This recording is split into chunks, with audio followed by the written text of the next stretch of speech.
You may lose money. Advisory services are provided for a fee by Empower Advisory Group, LLC, EAG, a registered investment advisor with the Securities and Exchange Commission. OMG, those shrimps are really jumbo. You ever get decision paralysis, like figuring out what to watch or what to eat? Well, the same applies if you're hiring. It can be overwhelming to have too many candidates to sort through. But with ZipRecruiter, you can proactively find the best ones quickly. How? Through their innovative resume database. ZipRecruiter's resume database advanced filtering to quickly hone in on top candidates for your roles. See someone who stands out? You can unlock their contact info instantly. Try it free at ZipRecruiter.com/sports. That's ZipRecruiter.com/sports. ESPN 710, Los Angeles Sports. And it is the biggest show on the radio. Mason and Ireland is on for your Wednesday afternoon. I don't know where these sounds are coming from. Everybody's on my nerves today. Everybody's on my nerves. Are you going to sit there and just take it? Let's get to it. Your Wednesday afternoon. Mason and Ireland right now. Good afternoon. Good afternoon. Andy Kamenetsky's in for Mase. Bryant's here, Laura's here, and we welcome back to the program the one and only Michael Thompson after his world tour. You went to Oregon. You went down to the Bahamas for a couple of days, right? Went to the Bahamas and came right back and had to go right up to Oregon right away for a wedding. I am sick of traveling. And get ready because we're about to pick it up. We're going to travel 44,000 miles this year, Michael. The way we travel with the Lakers, I love that kind of traveling. Yeah, you're right. We're very spoiled. Oh, yeah. But I'm very glad you're here because I'm going to start somewhere that you have a unique perspective on. So I'm watching the Dodger game last night. And little background on me. I live in Manhattan Beach. I have for the past 20 years. One of my neighbors is Eric Karros. Eric has two sons, Kyle and Jared. Okay. Kyle is an infielder in the Rockies organization. Jared is a pitcher in the Dodger organization. Jared pitched in spring training this year, then he got hurt. So he's working his way back from injury. But Kyle got called up by the Rockies 2 weeks ago.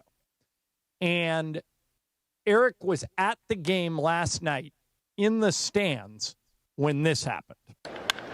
Fastball, this is clubbed to deep left field. And there's your first home run for Kyle Karros. With Dad looking on. He makes it a 7-4 game. And it comes against his dad's former club. Oh, what a moment. The first of many for Kyle Karros. And with 2 strikes. Evan goes to the changeup. He didn't want to go slider. I don't know why. But Kyle will take him. So Kyle Karros hits his first ever career home run. How old is he? 24. He went to UCLA. And I watched these guys play at UCLA because I had 2 other friends who had kids on that team. Matt McClain, who plays as an infielder for the Reds. I went to college with his dad, Mike. And Jeff Priest, my buddy from high school, his son Jake was on that UCLA team. They were ranked number 1 in the country, and they got upset by Michigan. And now all these guys are going into the pros. But, Michael, the thing I wanted to get your perspective on is Eric told me something that I was texting with him last night, and he told me something that you told me a long time ago, and I want you to explain it to the audience. He says it is way harder to watch your son play than it is to play yourself. He gets more nervous when one of his kids are playing than he ever did when he was playing. And you told me the same thing once. Why? Well, because when you're out there playing, you are in control of what's happening. You might not win, but at least you have some kind of say in the outcome. Whether you win or lose, you can control your destiny a little bit. You have something about it. But when you're in the stands watching, it's 2 things. You cannot do anything to help your son or daughter. And number 2, you want them to win 1,000,000 times more than you ever wanted to win for yourself. Explain why. Because it's like anything. You're a father, Kamenetsky. You want your kids to be 1,000,000 times more successful than you have ever been in anything you've done. It really is. Thankfully for my daughter, that won't be that difficult. Well, There you go. No matter what it is. But it is a really unique kind of love, isn't it? Yeah. I mean, it's almost like it's hard to describe. Like people like Michael and Eric lived it. Like Michael raised 3 professional athletes. 2 of his sons made it to the NBA. 1 made it to the major leagues in baseball. And I know Eric pretty well. And I was watching him last night sitting in the stands, and I've been with him before. Not only do Eric and I live near each other in Manhattan Beach, we live near each other in Idaho. He has a place in Idaho right next to mine. So we'll be like, have plans to go play golf, and he'll go, I can't. Kyle's playing at 2:00, and I got to watch on my laptop. And I see you doing the same thing. Yeah. When Trace is playing a game in some minor league city in the middle of nowhere, we'll be calling a Laker game, and I'll look over, and Michael's got some grainy Michael feed. is amazing at multitasking, calling a game while having 4 other screens going at the same time, and somehow not missing a beat with what's going on in the Laker game. Because he's been doing it for so long. Yeah. But Michael, I thought about you last night when I was watching Kyle that. And the other thing that's hard that I've learned working with Michael and being friends with Eric is while you want them desperately to be more successful than you were, you're also their toughest critic. I remember when Clay once was just killing the Lakers. He was like 11 of 12.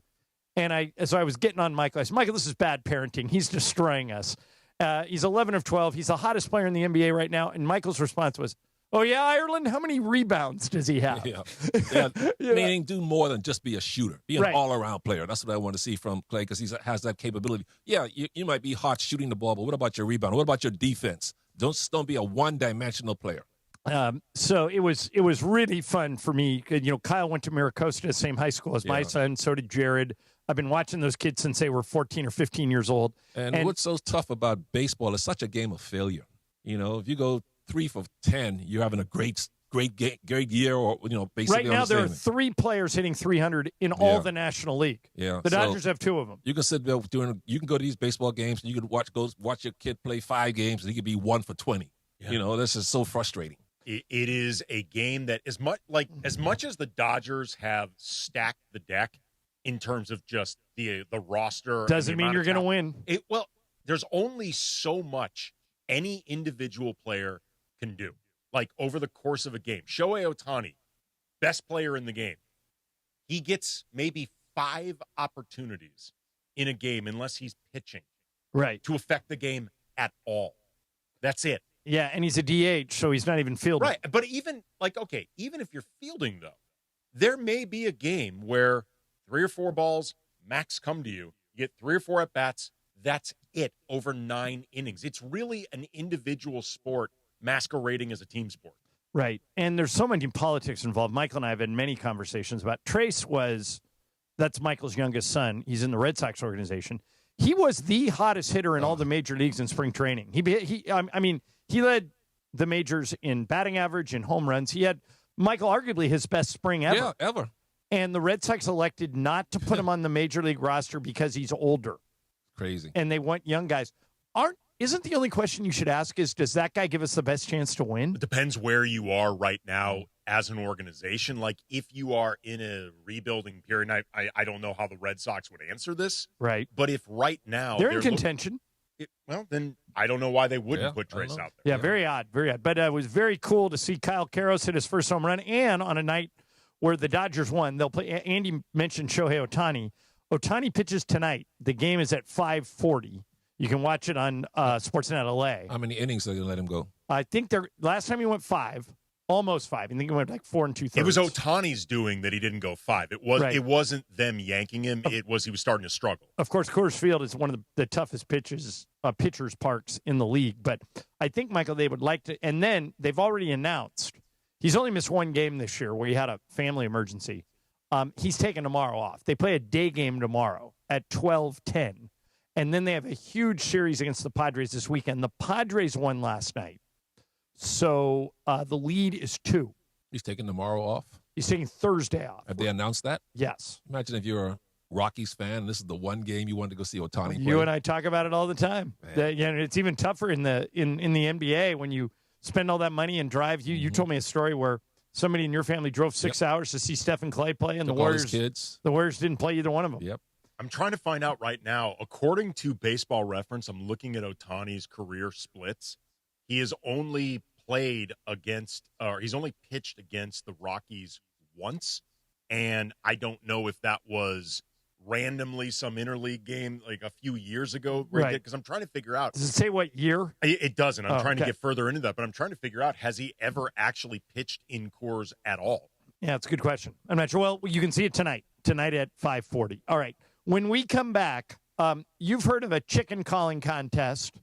You've heard of a hog calling contest. Have you ever heard of a husband calling contest? Hey, idiot, come over here. It's pretty much that. We'll share it with you next. Michael's here. Andy in for Mason in Ireland, ESPN LA. And we made the announcement yesterday, starting on Tuesday, September 2nd, a new football season weekday fall lineup. It all begins with Unsportsmanlike with Evan Canty and Michelle until 7 a.m. And then the Sedano and Cab Morning Show from 7 to 9 a.m. Then broadcasting live from L.A., the Rich Eisen Show at 9 a.m., Mason and Ireland at noon, and the DeMarco and Travis Afternoon Show from 3 to 6 p.m. The new football season on-air weekday lineup for the fall starts on Tuesday, September 2nd. Looking for an easy way to save energy and earn money? With Clean Power Alliance's Power Response Home program, you can do both. Simply reduce your electricity use with small actions, such as unplugging appliances or air drying laundry during times of high energy demand. You could earn $20 just for signing up. Power Response. Great for your wallet and for the planet. Get paid to power down today at cleanpoweralliance.org/home. Looking for a one-of-a-kind LA experience? Get a behind-the-scenes look at SoFi Stadium, LA's most iconic sports and entertainment venue. Step into the place where legends play and superstars perform, from concerts to kickoffs. This is where unforgettable moments are made. Explore VIP and premium spaces, walk through the team locker rooms, and take the field like the pros. Even try your shot at a field goal. It's more than a tour, it's your all-access pass. This is your chance to see SoFi Stadium like never before. Book your tour now at SoFiStadium.com.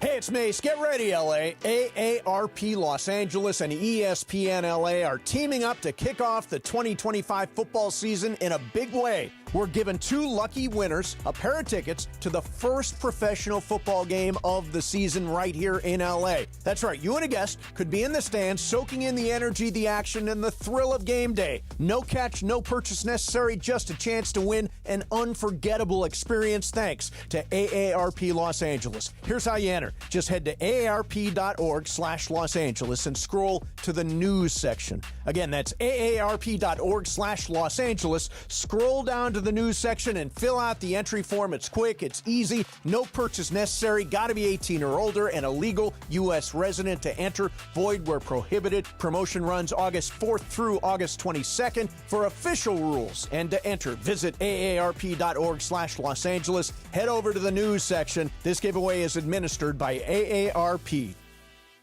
Hey, it's Chris Morales. You know, we joke around a lot that I almost died, which I almost did. I had severe heart failure. That's when I went to a Providence hospital in the emergency room. And here's the thing about heart care. It begins with trust. That's why Providence takes the time to listen, understand, and earn yours before making any decision about your care. For me, if it wasn't for Dr. Cobb and Katie Cornella at St. Joe's in Orange, they made me trust them and they made me know. And my health and my life were going to be even better once I got out of the hospital. Providence, caring with compassion in Southern California. Your fantasy draft is here. The Smack Talk is starting, and this season, ESPN Bet is giving you more ways to ride with your squad. Introducing ESPN Bet Fan Center, where you can instantly link and bet on your fantasy teams right in the ESPN Bet app. An enhanced sports betting experience only from ESPN Bet, the sports book for sports fans. Download the app today. Must be 21 plus. Gambling problem? Call 1-800-GAMBLER. In New York, call 877-8-HOPE-NY or text HOPE-NY 467-369.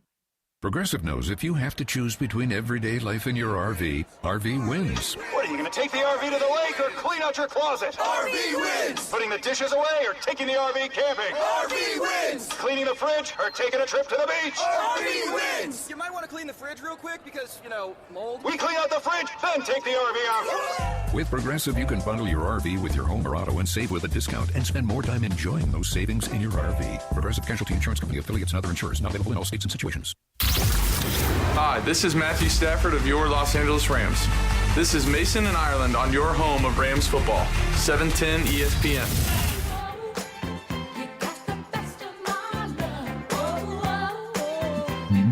This is when music was music, Michael. Best of my love, the emotions. That's right. This is when people actually had to sing and not actually talk songs. Big difference. Boogie Nights, the opening song in Boogie Nights, when you meet all the characters. The funny thing about state fairs, the Idaho State Fair is going on right now, so I just left one. They have very different types of competitions. Sometimes they give out ribbons for the biggest chicken, for the hog tying, for lassoing. So a couple weeks ago, I think this was at like the Washington State Fair. They had a chicken calling contest, like how people would call chickens. Well, at the Iowa State Fair, I never knew, side note, that chickens would respond to a call. Now, that is nothing. Now, that's a drop. Oh, yeah. That's a drop right there. Oh, no. Wait till you hear this. That is what that was me doing an impression of the chicken calling contest. They, at the Iowa State Fair, have a husband calling contest. So picture you're out on a farm. All right, Laura, who was that guy that used to work here that left us to go be on a farm? Tyler, yeah. Taylor. Okay, so Taylor's out on the farm, and his wife needs to call him. This was the Iowa husband calling contest. It lasts about a minute.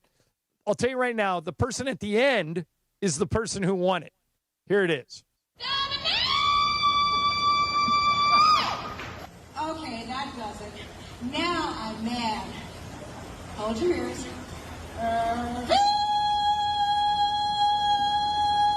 Hey, Duggan! Thomas! Richard! Harold! Roy! Come on, sweetheart. Hey, now here's the winner. There's my little kiss for you. So, stop, collaborate, and listen. It's your wife and she needs your attention. Dinner is up on the table, so get your butt in here and out of the stable. Cause it's time to come in, it's time to come in, it's time to come in for dinner. I'm making steak and potatoes and biscuits. I'm making steak and potatoes and biscuits. It's time to come in the house right now. So stop milking the cow and stop feeding that sow. It's time to come in the house for dinner right now. All right, that is the husband calling contest. Michael, if I was married to any of those women, not only would I not come in for dinner, I would run as fast as I could the other way. Would I not? No, not actually, because they say a way to a man's heart is through the stomach. It sounds like she can cook. I'm coming in for that dinner, baby. When I first saw that clip, because you sent it to us, John, before the show, only one word popped into my mind. Divorce. Run. Divorce.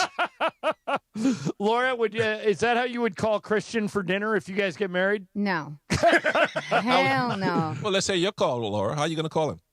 Hey, babe, dinner time. Brian, does Allison have that club in her bag? No, but to Michael's point, if somebody was calling me about that for some dinner, I think I'd get a little excited and hurry on in. That's Time right. to come in. Oh, my goodness. Yeah. All right, Imagine. By the way, Michael, speaking of cooking, did you see this?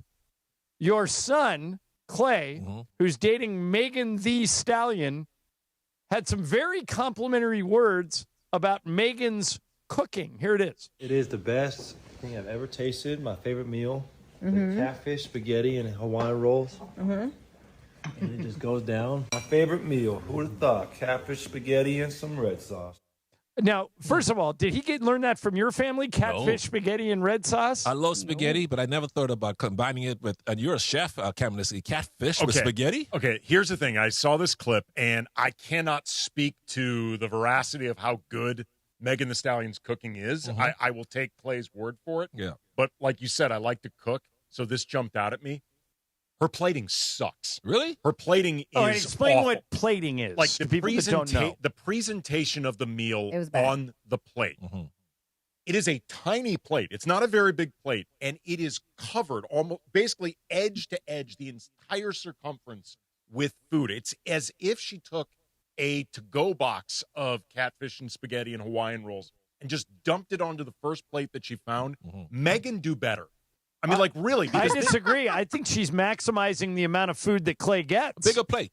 Bigger plate. That's what. No, I'm not saying it was too much food. I'm saying it's too little plate. The like plate. the presentation. Okay. You're going viral with this. Like you're putting this out to the world.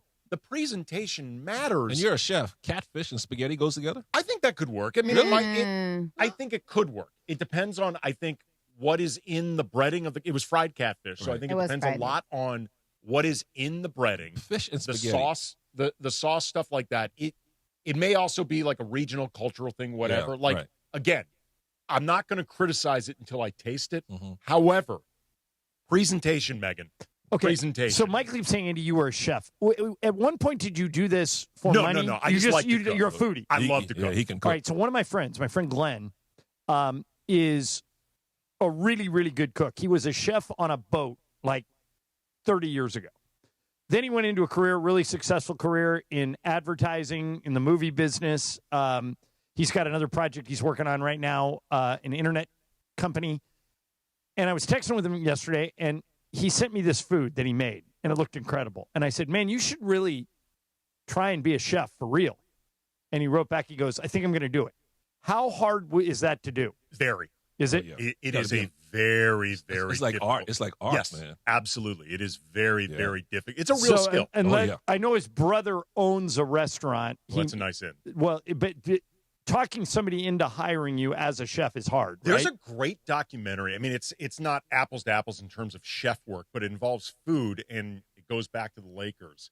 There's a documentary called Iro Dreams of Sushi, and it's about this man, I believe his name is pronounced Iro, who was considered the greatest sushi maker in Japan. Like, he was a legend in sushi in Japan. Do you remember where this is? Is it on Netflix? Or? It came out a decade plus ago. It's available somewhere. It was a documentary, got some attention, stuff like that. And it's about like his career as a sushi maker, and his sons were going into the business and the pressure that they felt trying to essentially live in their dad's shoes. But anyway, like Brian and I, back when we had an ESPN podcast, we did an interview with the director of the documentary. And he told us this story of how, out of nowhere, his assistant calls him and says, Kobe's on the phone. Kobe Bryant's on the phone and wants to talk to you. And he's like, yeah, right, whatever. And she's like, no, I'm serious. Kobe is on the phone and wants to talk to you. And Kobe, you both know, was very into movies, very into, as he said, storytelling. He saw this documentary and wanted to talk to the director about details that weren't in the movie because he was fascinated with Iro's process and the way Iro was so into details and, making sure everything was perfect and the approach to stuff like that. And it was just a great example of Kobe being such an intellectually curious person.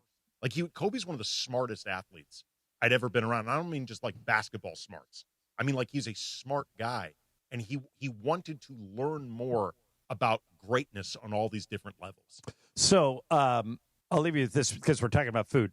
If you guys want a good sleeper movie, Andy will be surprised if you didn't see this, but about 10 years ago, Jon Favreau made a movie called Chef. Yep. Oh, that's a great movie. And it's awesome. I think it came out in 2014. Yeah. I don't know if it's still on Netflix, but I know you can watch it on Amazon. Yeah. Basically, here's the story. He works at a restaurant in L.A. I think it's in Venice. And Dustin Hoffman owns the restaurant, and they get in a huge argument about the menu. So he basically tells, and this in the people in this movie, the cast is outstanding. Yeah, it's really good. So he tells Bobby Cannavale is his sous chef. Scarlett Johansson's the host in the restaurant. And Jon Favreau basically tells Dustin Hoffman, F off, I'm not working for you anymore, and buys a food truck and takes his 10-year-old son across the country and starts making Cuban sandwiches in his food truck. John Leguizamo goes with him. Yeah. He's married to Sofia Vergara. Robert Downey Jr. has a cameo in this movie. And Scarlett Johansson's in it. Oliver Platt, as the food critic, is fantastic. Well, it's funny, too, because this movie came out before food truck culture really took off. Yeah. Because now, like, food trucks have a prestige to them themselves. Like, that's a thing now. Like, a food truck isn't looked down on the way it was 20 years ago. No way. They're great. I know. By the way, Jake Stevens, thank you, Jake, looked up Ohtani's start, Andy, the one you were talking about. It was in Anaheim. It was at the Big A against the Rockies.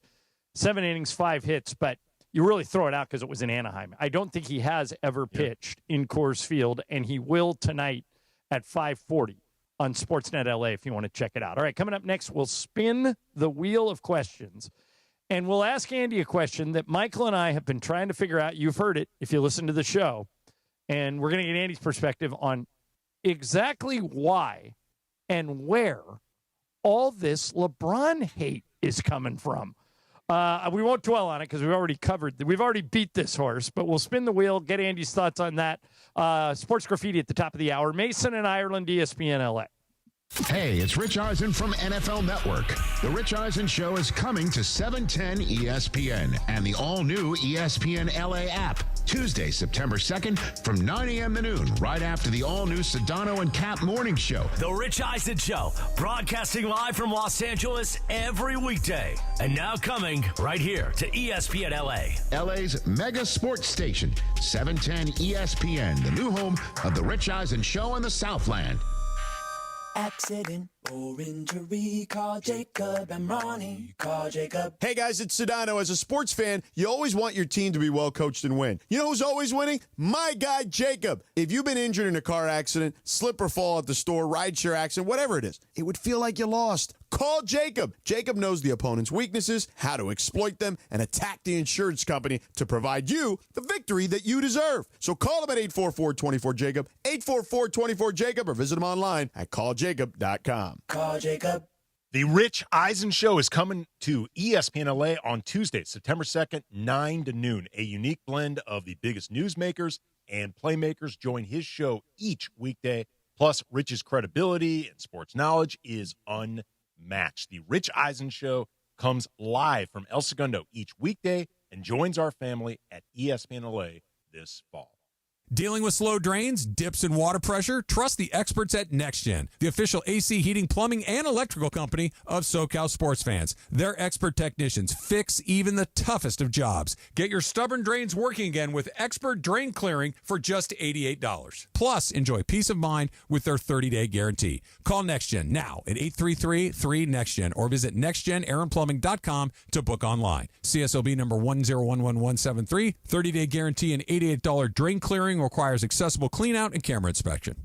You think you know football? Then prove it in the Circa Million Pro Football Challenge, kicking off from the greatest sports destination in the world, Circa Las Vegas. A guaranteed $6 million is up for grabs with a cool mill going to the winner. Come in last and you got $100,000 coming your way. It's $1,000 per entry, max 5 entries per person. Don't forget about Circa Survivor also, with $15 million in guaranteed prizes. Enter Nevada, play from anywhere, learn more at circasports.com. We all hear the radio ads about the IRS. They tell you to be afraid, to be scared, and they try to frighten you into calling. I'm not here to do that. Tax Relief Advocates is different. TRA is here to tell you that if you owe money to the IRS, whether it's $5,000, $50,000, or $500,000, we have a solution. It doesn't matter if you're sitting in your car, at work, or with your kids. No matter where you are, call now. 800-575-6759. Don't lose hope. TRA can eliminate or reduce what you owe to the IRS. Generous programs are now available that can give you a fresh start. Our passion is taxes and helping individuals fix their IRS problems. We have over 1,000 5-star reviews on Google and an A+ with the Better Business Bureau. You don't need to be afraid of the IRS any longer. End your tax nightmare today by visiting us online at TRA.com or call 800-575-6759. That's 800-575-6759. Tax Relief Advocates. Real solutions for real people. And it is the biggest show on the radio, Mason and Ireland, here each weekday. You know what it's time for? What is this? It's time for Wheel of Questions. Producer Brian Cohen, are you ready with that wheel? Hit it, Jack.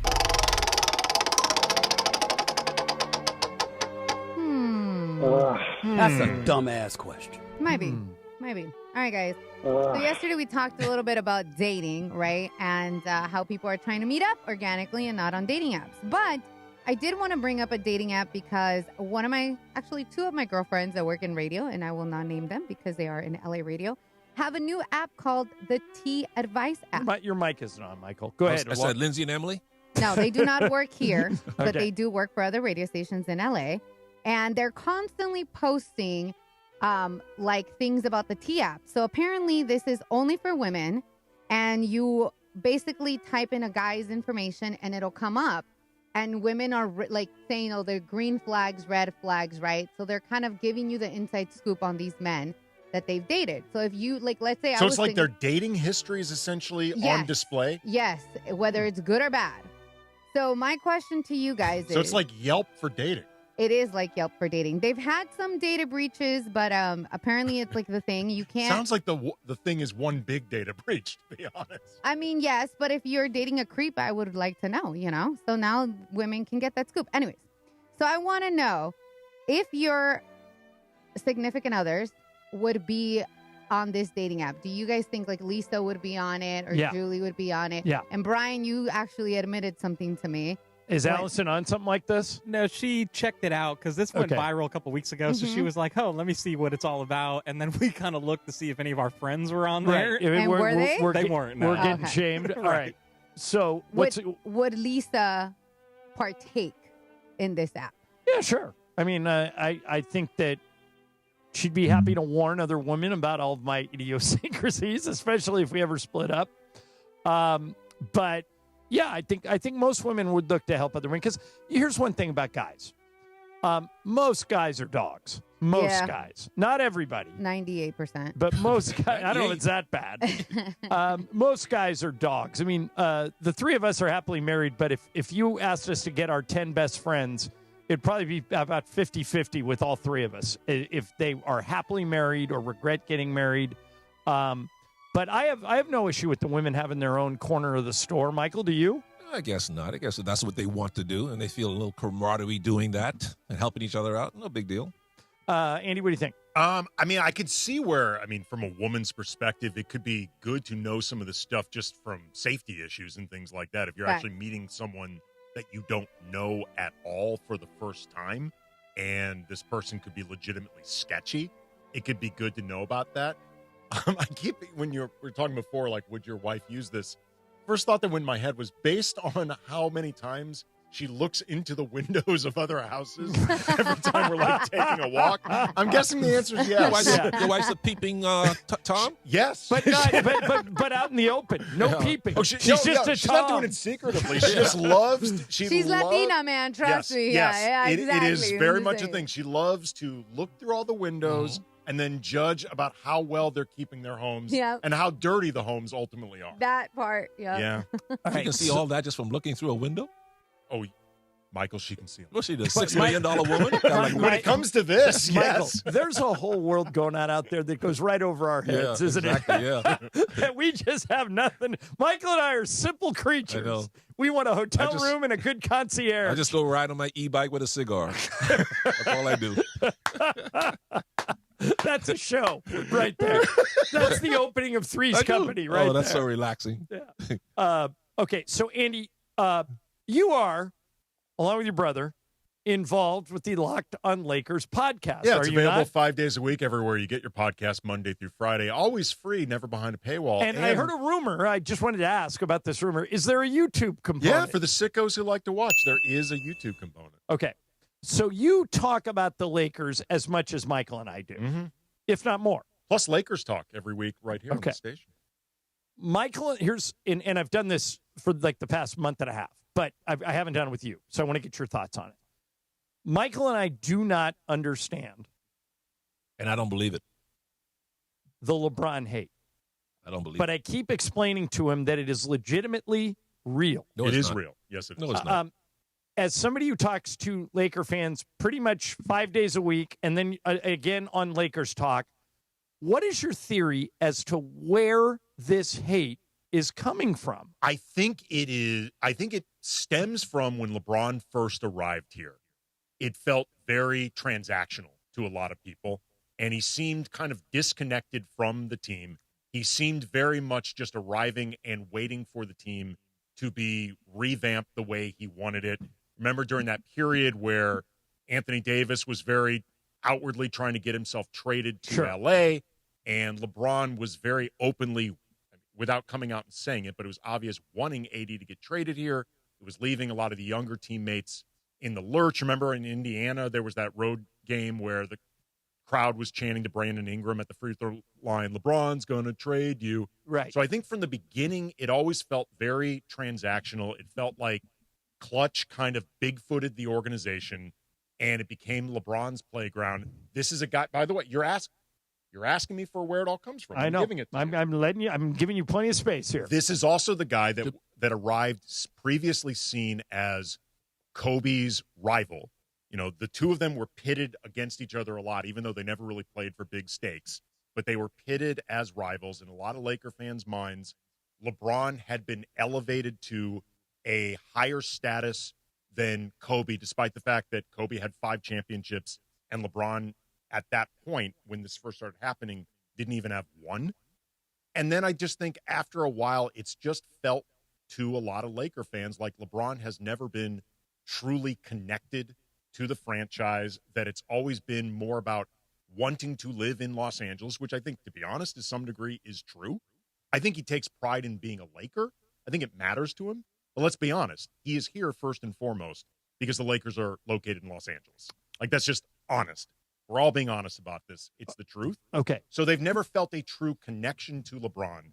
And then in the meantime, they now have a generational superstar in his prime, and they want to see the ability to maximize everything around Luka immediately, and they don't see LeBron as part of that big picture. Go ahead, Michael. People who don't like LeBron is a loud minority. Ireland and I travel the country with the Lakers, and Ireland, you see the love LeBron gets from Laker fans wherever we are. They love him. They number 23 jerseys all around the arenas. Well, I mean, look, Kobe, that's not here's true. the thing. Kobe was polarizing, but that doesn't mean he wasn't popular. You can be LeBron's popular with the Laker fans. Right, but he's also polarizing. You can be both. So what? But they still love him. But there are many that don't. I mean, trust me, I hear from know that, a lot. But that's a minority. I wouldn't say it's a minority. All right, Andy, let me address a couple of points you made. Number one, LeBron is, I think you would agree, inarguably one of the top 5 players ever to play in the history of the NBA. Top 3. Yep. Okay. Absolutely. Oh, top 4. Okay. He has an option pretty much, because it's a players' league, to play wherever he wants. Right. He's chosen us for 7 years. All right. Before he got here, you and I were at all those games. They had 6 straight years of losing. Sure. Those guys that they were saying LeBron's going to trade you needed to be traded. They weren't any good. We weren't winning. LeBron gives you a chance to win. And I don't understand, if you're a true Laker fan, what trumps that? Is it the one thing we can all agree on is we all want the Lakers to win? Well, I mean, they haven't. LeBron helps us win. They do. Look, I think a lot of them can acknowledge LeBron helps them win, but that doesn't mean they're connected to him. In the meantime, the LeBron era has not produced as much winning as was expected when he arrived. Like, the LeBron era has been very up and down. It's been all over the place. There's been one championship, which obviously matters. Championships are really hard to come by. But other than that, it's been 1 Western Conference Finals, few first-round exits, 2 missed playoffs. It's been all over the place. It has not been what I think a lot of Laker fans anticipated heading into this. And I know I can speak for Michael on this. We do not get it. We do not get people that don't appreciate LeBron's greatness, and he's great. He is great. He is. I know a lot of players have a lot of different things going on outside the court. What I'm interested in is what happens between the lines, and he helps us win, and I'm very glad he's a Laker. Michael, I know that one of the best parts of our jobs is we get to cover this guy every night. And we see it when we go on the road, how many Laker fans love him. They're all wearing 23 jerseys. Again, he is popular but polarizing. Yeah, you can be both. That's fair. Okay, coming up next, Sports Graffiti. You guys can take over the segment. This situation is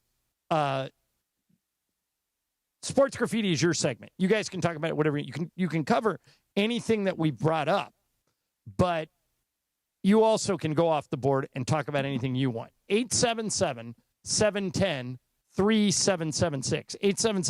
877-710-ESPN. Sports Graffiti's next. Andy Kamenetsky and for Mase, Michael Thompson hanging out. Brian's here. Laura's here. ESPN LA. Listen up, soccer fans. San Antonio Cardinal Wine and ESPN LA want to send you and a guest to the final match of the season. It's the Soccer Dream Ticket. Enter for your chance to win now at SoccerDreamTicket.com. That's SoccerDreamTicket.com. Brought to you by San Antonio Cardinal Wine, the perfect game day wine. The fun way to drive home is with Sedano and Cap. Coming up today at 3 p.m. But I will just tell you that I never was the victim of this, but I did get into trouble. I told the story yesterday, but I'll finish it off, which is when Playboy magazine, because Bunchy, you brought up Playboy magazine yesterday, when the magazines were available in the magazine rack right next to Sports Illustrated, covers, yeah. right, I would take a Sports Illustrated and put it on the outside, and I put the Playboy on the inside. And I would look at the Playboy magazine, and then the guy, his name was Mr. Rashkin. He was the pharmacist, and it was his store, and he would bust me, and he would kick me out of the store. Right. Hey, you little 6-year-old animal looking at those Playboy magazines. Filthy animal. You little jerk. Get out of here. I got kicked out for looking at Playboys. Yeah. So maybe you needed a chaperone. Maybe I did. Sedano and Cap on 710. The fun way to drive home. Sedano and Cap. Hey, it's Mase. College football is back, and there's no better place to catch every heart-pounding moment than Cosm. This isn't just a sports bar. It's your front row pass to the future of fandom. Feel the tackles, the touchdowns, and game day glory like never before with Cosm's shared reality displays. Step into the dome, an immersive 3-level experience that puts you right on the field, or rally with your friends in the hall where every game is on all at once. Don't just watch college football, live it. Get your tickets now at Cosm.com. I'll see you there. Rams fans, the 2025 Rams regular season is right around the corner. Don't miss any regular season home games this year with marquee matchups against the 49ers, Lions, Texans, Buccaneers, and more for only $97 per game. In addition, get home playoff ticket access, interest-free monthly payment plans, and stadium event pre-sale access. Visit therams.com/2025. Again, that is therams.com/2025. Secure your season tickets and see you at the Rams house. Hey, it's Mase. Get ready, LA. AARP Los Angeles and ESPN LA are teaming up to kick off the 2025 football season in a big way. We're giving 2 lucky winners a pair of tickets to the first professional football game of the season right here in LA. That's right, you and a guest could be in the stands soaking in the energy, the action, and the thrill of game day. No catch, no purchase necessary, just a chance to win an unforgettable experience thanks to AARP Los Angeles. Here's how you enter. Just head to aarp.org/Los Angeles and scroll to the news section. Again, that's aarp.org/Los Angeles. Scroll down to the news section and fill out the entry form. It's quick, it's easy, no purchase necessary, gotta be 18 or older and a legal U.S. resident to enter, void where prohibited. Promotion runs August 4th through August 22nd. For official rules and to enter, visit aarp.org/Los Angeles. Head over to the news section. This giveaway is administered by AARP. Tuesday, September 2nd at 9 a.m. The Rich Eisen Show is coming to 710 ESPN, KSPN Los Angeles, a Good Karma Brands radio station. And it is 1 o'clock in the Southland on the biggest show on the radio, Mason and Ireland. And it's time for Let's Talk About It on Sports Graffiti like we do every day at this time. Sponsored by our friends at BetterHelp. Mental health is health. Visit BetterHelp.com/timeout today for 10% off your first month of therapy. BetterHelp.com/timeout. Now let's do it. Let's talk about it on Sports Graffiti on Mason and Ireland.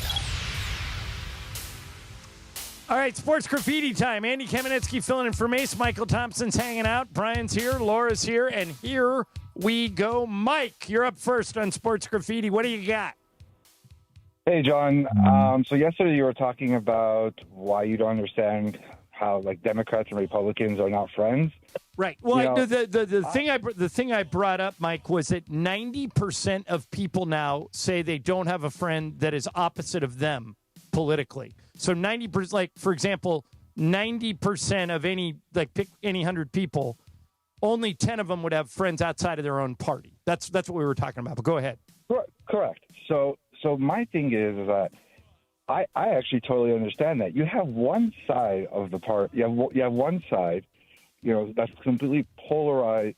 That's completely opposite of another side. Like you wouldn't have a friend who is, that you think is crazy, And that's what it's come down to. Now, should it come down to that? Politics has gone nuts. Now, the reason why it's come down to this is because in the past, if you look back 50 years ago, America, both sides have, wanted the same thing. Today, it's completely opposite. Yeah, that's a fair point. One side wants one thing, another side wants, goes another way. So you're not going to, agree with the basics of your, what's the word I'm looking for, of your ethics with other sides. So but I guess this is my point, Mike. I don't know anything about you politically, but I could be friends with you. I don't care what your politics are. We could bond over other things. And that's why, and thanks for the call, I don't get not talking to somebody or completely rejecting somebody because they think different than you politically.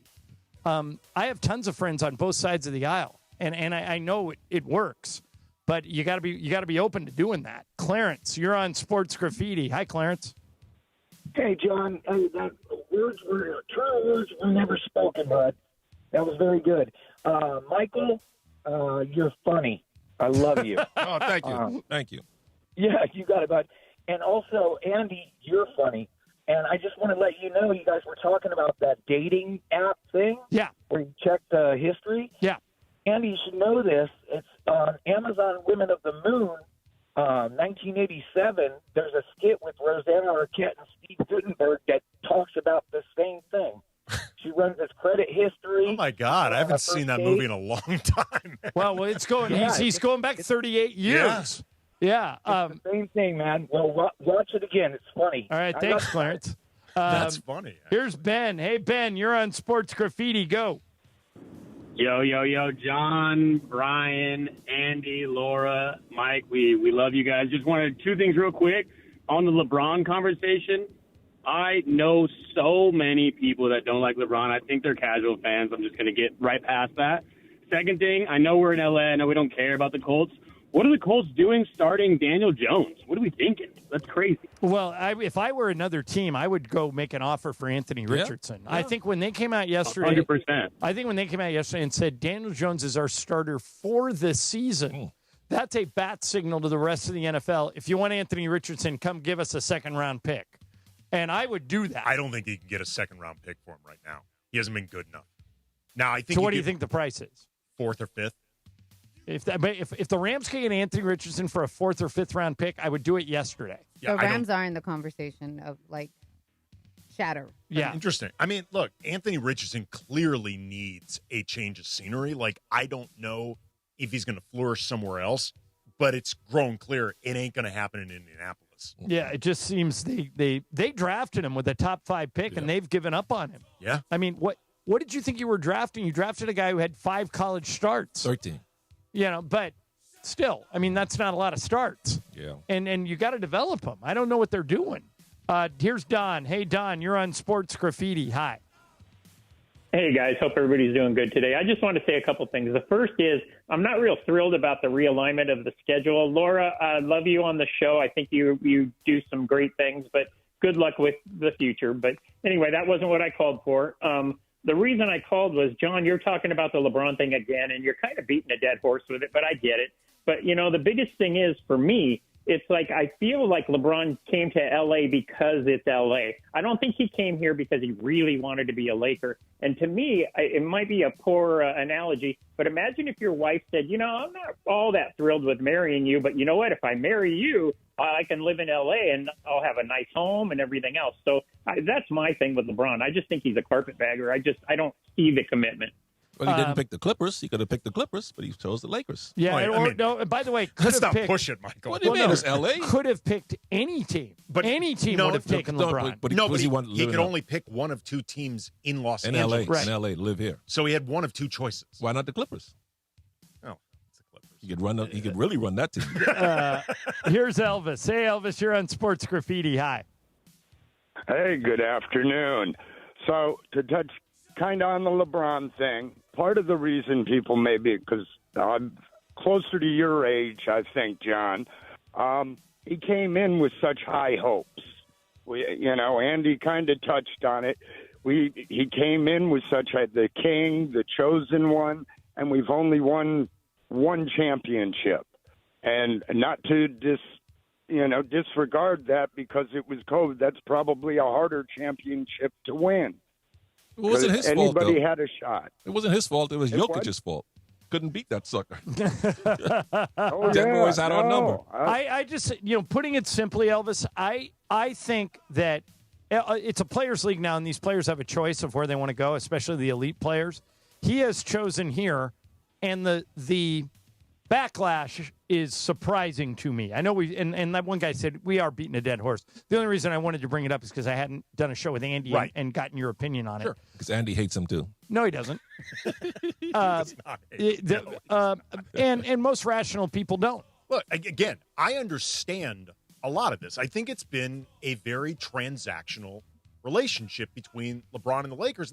But isn't that okay in the world of sports? I didn't say it's not okay. I said if you want to understand where the lack of connection or the annoyance or the dislike comes from, I'm helping you understand it. I'm not saying you should agree with it. I'm just explaining where it comes from. Here is Sean. Hey, Sean, you're on Sports Graffiti. Hi.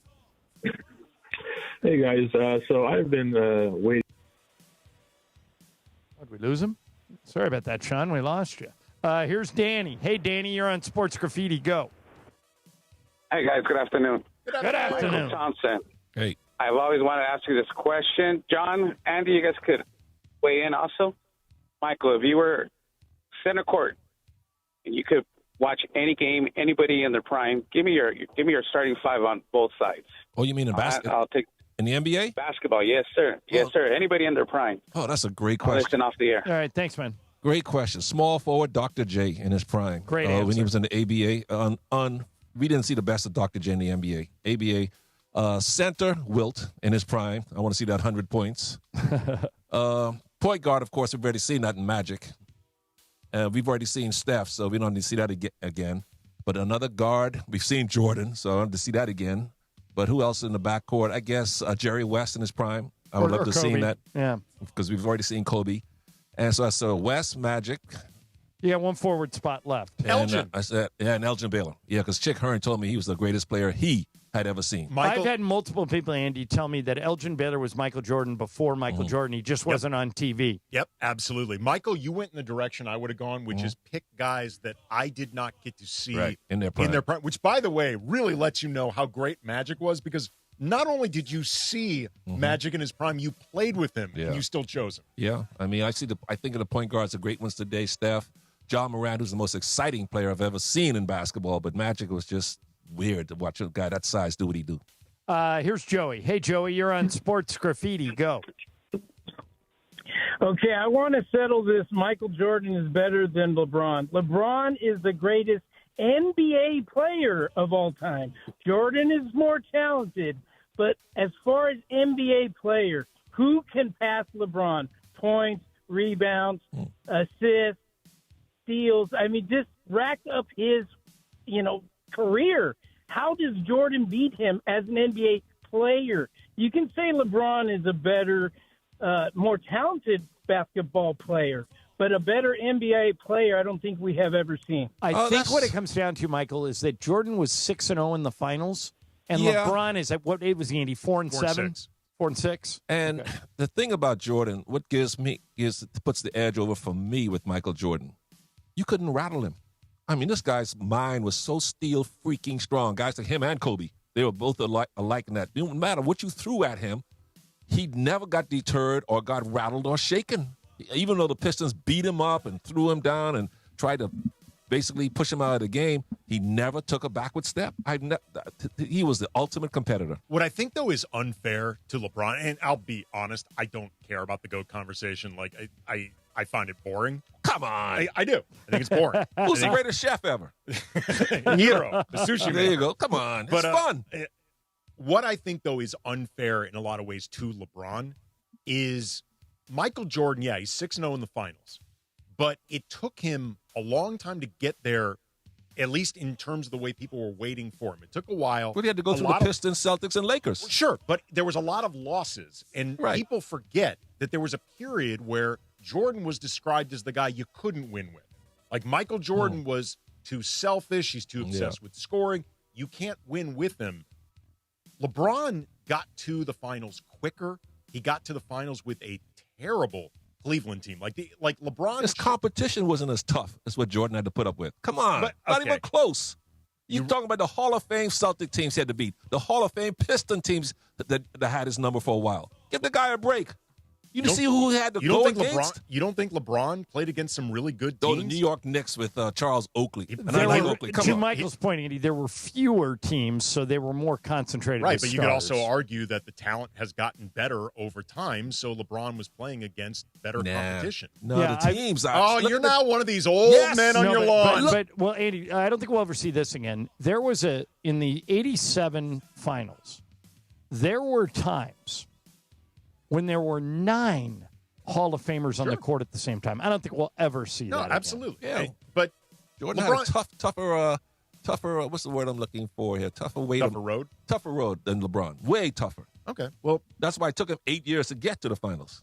But all I'm saying is LeBron has gotten teams to the finals that had no business being there other than the fact that LeBron was on that team. So, of course, he loses in the finals, but that ends up getting held against him. Other than 2011 against Dallas, where they were the favored team and LeBron did not play well in those finals, LeBron has never lost a finals where he was the favored team, ever. That has never happened.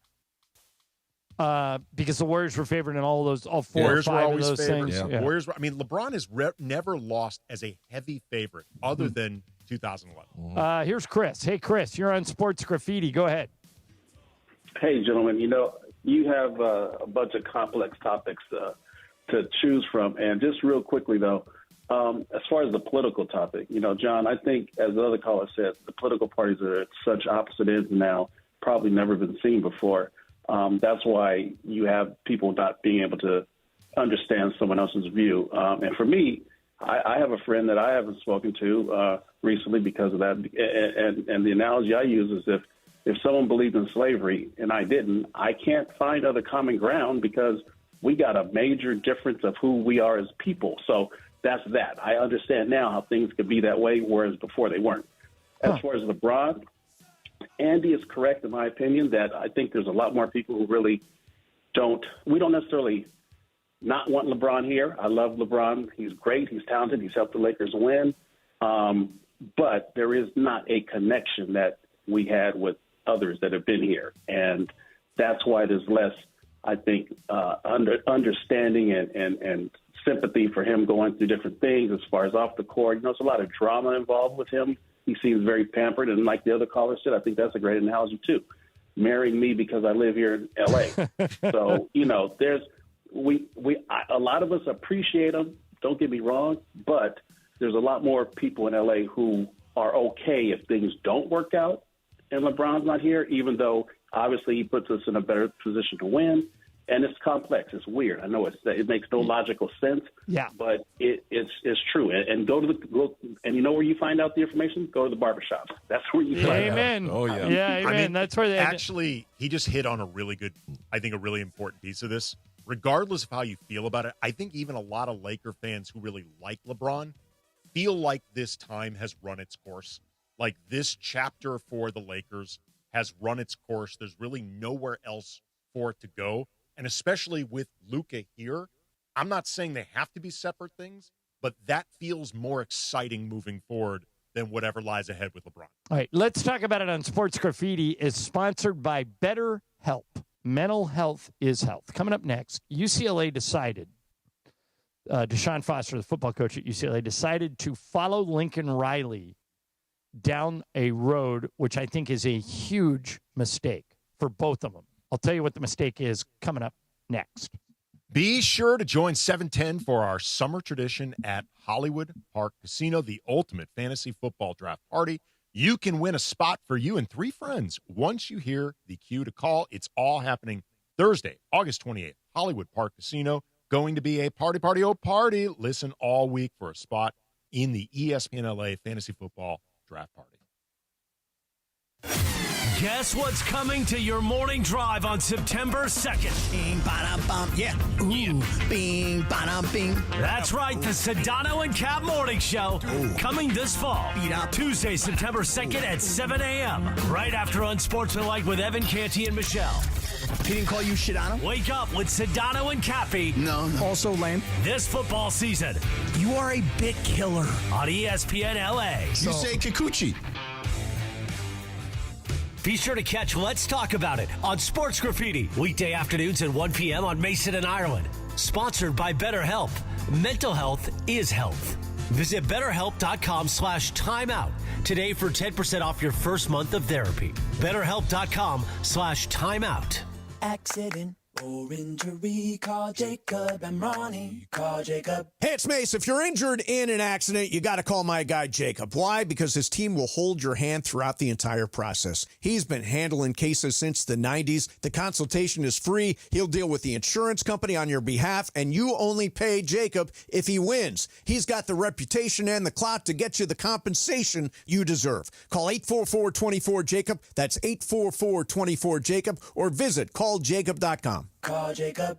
You think you know football? Then prove it in the Circa Million Pro Football Challenge, kicking off from the greatest sports destination in the world, Circa Las Vegas. A guaranteed $6 million is up for grabs with a cool mill going to the winner. Come in last and you got $100,000 coming your way. It's $1,000 per entry, max 5 entries per person. Don't forget about Circa Survivor also, with $15 million in guaranteed prizes. Enter Nevada, play from anywhere. Learn more at circasports.com. Waba Grill is an LA original, so we've got to keep it real. Real fresh with our Asian-inspired menu that's grilled to order every time. Pick me up and never put me down. Real quality with our marinated proteins like hormone-free chicken, ribeye steak, wild-caught salmon, and shrimp. Enjoy $5 happy hour weekdays after 3 p.m. with our 5-piece pork veggie dumplings and a value-sized premium beverage drink like our tangy passion fruit lemonade. Waba Grill, keeping it real every day for you. Hey guys, it's Sedano. Flashy discounts, gimmicky sales? Don't fall for it. At Hernandez Wholesale Flooring, we give you honest, wholesale pricing all year long. No bogus markups, no tricks, just the best floors at the best prices. Call 866-62-FLOOR. No sale beats wholesale. Hernandez Wholesale Flooring, check them out at hernandezwholesaleflooring.net or call them at 866-62-FLOOR. For the best prices on hardwood carpet and more, call 866-62-FLOOR. Adam Schefter here for Vivid Seats, your ultimate destination for all your sports and concert needs this summer. With a game-changing rewards program and an unbeatable selection of tickets, they make it easy for every fan to watch their favorite teams and players in action. Catch every home run and thrilling comeback in person from your favorite seat. Plus, every ticket is backed by a 100% buyer guarantee, giving you peace of mind with every purchase. Visit VividSeats.com or download the app today. Vivid Seats, the official ticketing partner of ESPN.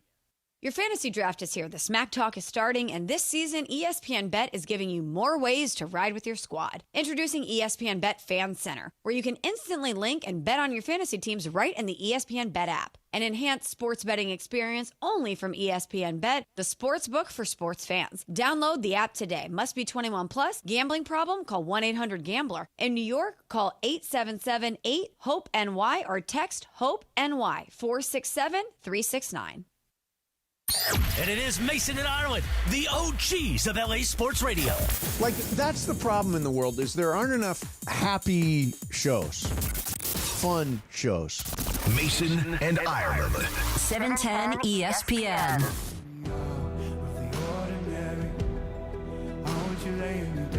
I wish I would have gone to a Japanese wedding last weekend instead of because the difference of going to a Japanese wedding is when I was at my friend's wedding up in Oregon last week, you know, all those people, there hundreds of people there. You know how many hands I had to shake? But if I was at a Japanese wedding, what would you we be just doing? bow. We'd just be bowing. Yeah, exactly.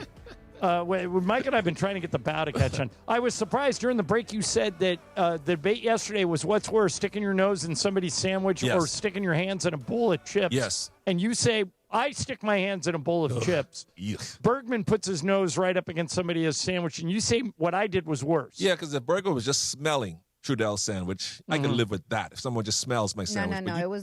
really close. Sedano had like a frame by frame. Yeah, his nose was right up against it. There may have been no contact, but it was maybe 1 centimeter away. Here's what I would say. Bergman may have gone too far in what is otherwise the lesser transgression. Right. But overall, sticking your hand straight into the chips is worse than just having your nose hovering over a sandwich. Yes. I think what I did happens in bars all over America every single day. What he did never happens. Come in here and defend yourself, Bergman. I agree with you. That's not such a big deal. Wait, what? You want him to make the same point he's been making for 3 days? Yeah.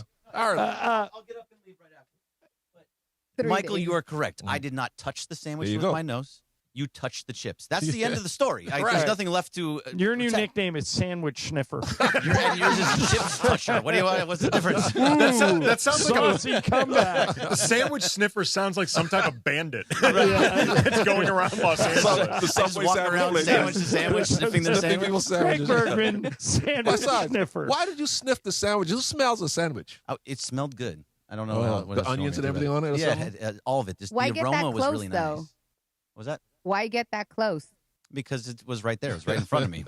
What else am I supposed to do? I don't endorse what Bergman did. I'm just saying the chips thing is worse. Yes, I'll admit it was wrong, but the chips thing is way worse. All right. So I want to get into this USC. Thank you, Greg. I want to get into this USC UCLA thing. So Deshaun Foster, who I like a lot, the head football coach at UCLA, if you go out to cover practice today, if you're in the media, you cannot shoot practice, you cannot interview players, you cannot do anything other than talk to him.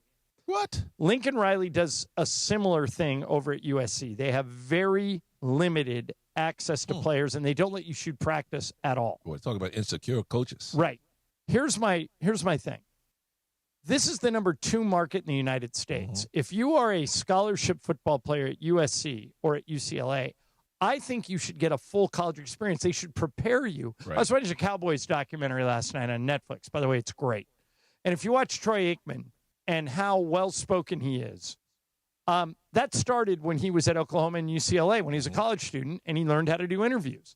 None of these kids are going to learn, Michael, because these stupid coaches who think they're in the military are limiting access. And by the way, as a member of the media, I don't need UCLA football. You're going 4-8 this year. We'll go cover something else. Yeah, this is way, way, way over the top for both schools. These are not kids. These are grown men, 19 to 22 or 23 years of age. And they could be in the military on the front lines, risking their lives to defend this country, and you can't let them answer questions. What kind of message are you sending as a coach not to teach these men how not to be grown men? And Deshaun, Andy, today was asked all about this, and he said, well, we're just trying to win games. Here's how it went. Somebody said, Deshaun, what's with the media policy you put in place? No players today, no interviews, no features, less viewing. And Deshaun says, yeah, you guys film our practice and put it online. If I was an opponent, I'd look right at your guys' stuff to see what's going on. So for them not to get a beat or depth of anything that's going on, that's why we're closed. Okay, what about interviews, player interviews? That's the same thing. Because if they come over and interview, you guys are going to ask me, are they a starter? Is this guy in? Is that guy out? I don't want to tell you. What if we're trying to get things like human interest feature type stuff? It's tough, but we're trying to win games. Do you worry at all about the marketing impact of the program? No, I'll let you guys handle all that, and I'm not worried about the marketing because what makes marketing does, if you win games, you're marketed. So we're going to go out there and focus on winning games. That's why we left for training camp. But if I was just trying to let everything be open, we could have stayed right here and did that. We're going to work and go away and come back, and everything's going to be fine. Okay, Deshaun. And again, I like him. If that's your standard, you better win. All right? If you're going to cut off all access to the media from your players, your coaches, because what you're doing is so secretive and so important, you better not go 4-8. And if you go 4-8 and you get fired, you're not going to have any support in the media. And Lincoln Riley's lost all his support in the media. Well, if he goes 4-8, it doesn't matter if he's doing interviews or not. I mean, he needs to win regardless of how much access he gives or doesn't give. But I do agree with Michael. It sends a signal to your players, I don't trust you. Yeah. Right. I don't trust you not to say the wrong thing. I don't trust you not to step in it. Like, I understand the piece of not allowing your practices to be filmed. I'm not saying that I think he should go that far. I'm just saying I get that from a competitive advantage, disadvantage type of thing. But the idea of cutting off all access, it does send a message to your players. I don't trust you. If you guys are going to do that, Lincoln Riley and Deshaun Foster, and then you can't ask, well, why is everybody always criticizing our program? Because you don't let those guys speak for themselves. Well, they're going to criticize the program if they're losing. If they're winning, they're not going to care if the players speak or not. I mean, they need to win regardless. But why not build some goodwill? Yeah, don't you want to promote your program through the players? I mean, UCLA was the greatest experience I had in my life. I had so much fun going there. It's Camelot. It's but nobody's going to know that because Deshaun Foster won't let any of the players talk. Come on. That's not going to get people to go or not go to UCLA. It's going to get people to watch or not watch. If they're good, people will watch. Yeah. If they're good, people will watch. If they're not good, people aren't going to watch, and it won't matter how many players you played in front of the media. You've taken the position of Lincoln Riley and Deshaun Foster. Why not do both? Yeah, look at the publicity Dion brought to Colorado and that program. I'm not saying that I would do it the same way. What I'm saying is the interest level in the team is going to be determined first by how much they win or lose, as opposed to how much access you're allowing. If you're winning, people will watch. If you're losing, they won't watch, and it won't matter how much access you give or you don't give. Yeah, it just seems to me like severe overcoaching. Severe on both counts. It's control freak type stuff that coaches all are. They're big-time control freaks. All right, coming up next, a very surprising person showed up in a Nike commercial that broke yesterday. I was shocked. We'll play it for you next, ESPN LA. And we made the announcement yesterday, starting on Tuesday, September 2nd, a new football season weekday fall lineup. It all begins with Unsportsmanlike with Evan Canty and Michelle until 7 a.m. And then the Sedano and Cab Morning Show from 7 to 9 a.m. Then broadcasting live from L.A., the Rich Eisen Show at 9 a.m., Mason and Ireland at noon, and the DeMarco and Travis Afternoon Show from 3 to 6 p.m. The new football season on-air weekday lineup for the fall starts on Tuesday, September 2nd. Get ready, LA. AARP Los Angeles and ESPN LA teaming up to kick off the 2025 football season in style. We're giving away a pair of tickets for 2 lucky winners for the first professional football game of the season right here in LA. No purchase necessary. Got to be 18 or older and a legal U.S. resident to enter. Void where prohibited. Promotion runs August 4th through August 22nd. Visit aarp.org/Los Angeles. This giveaway administered by AARP. Enter now. Don't navigate the legal system alone. Hey, it's Travis. At the personal injury law offices of Joseph S. Normand, they will fight tirelessly to get you the max compensation you deserve. Joe and his team understand the emotional and financial toll that an injury can take on you and your life. Call 213-747-2000 or visit normandlegal.com. The law offices of Joseph S. Normand have helped thousands of people like you recover millions of dollars in settlements and verdicts. Visit normandlegal.com or call 213-747-2000. Your recovery is their priority. It's the summer tradition fantasy football fans wait for.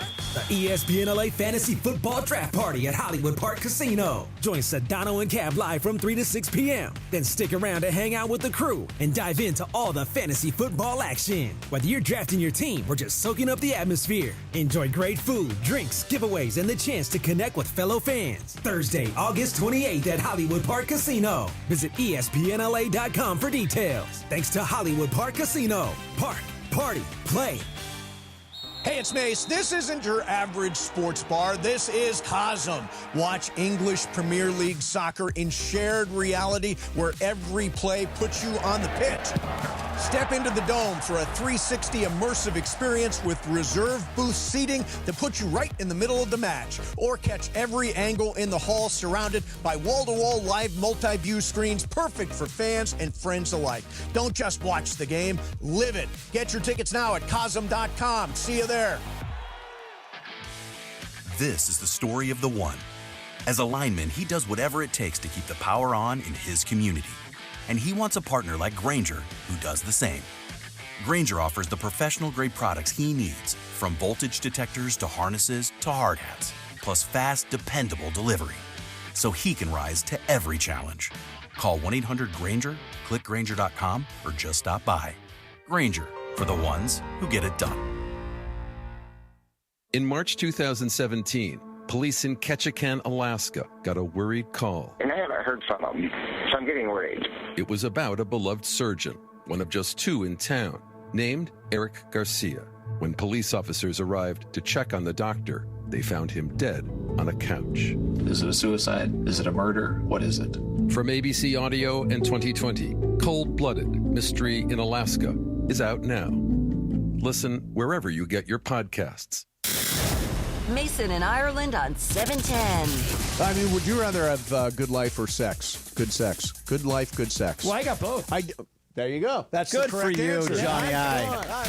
More of Mason in Ireland right now. All right, Mason in Ireland, Andy Kamenetsky in for Mace. Michael Thompson's hanging out with us, and Michael says he's got a quick game. I'm going to start with you first because you get this faster than anybody else. I want you to tell me, and you will have 3 seconds to come up with each one. Okay. If you don't get it within 3 seconds, I'll move on to Kamenetsky and then Brian, see if they can get it. Lay it on me.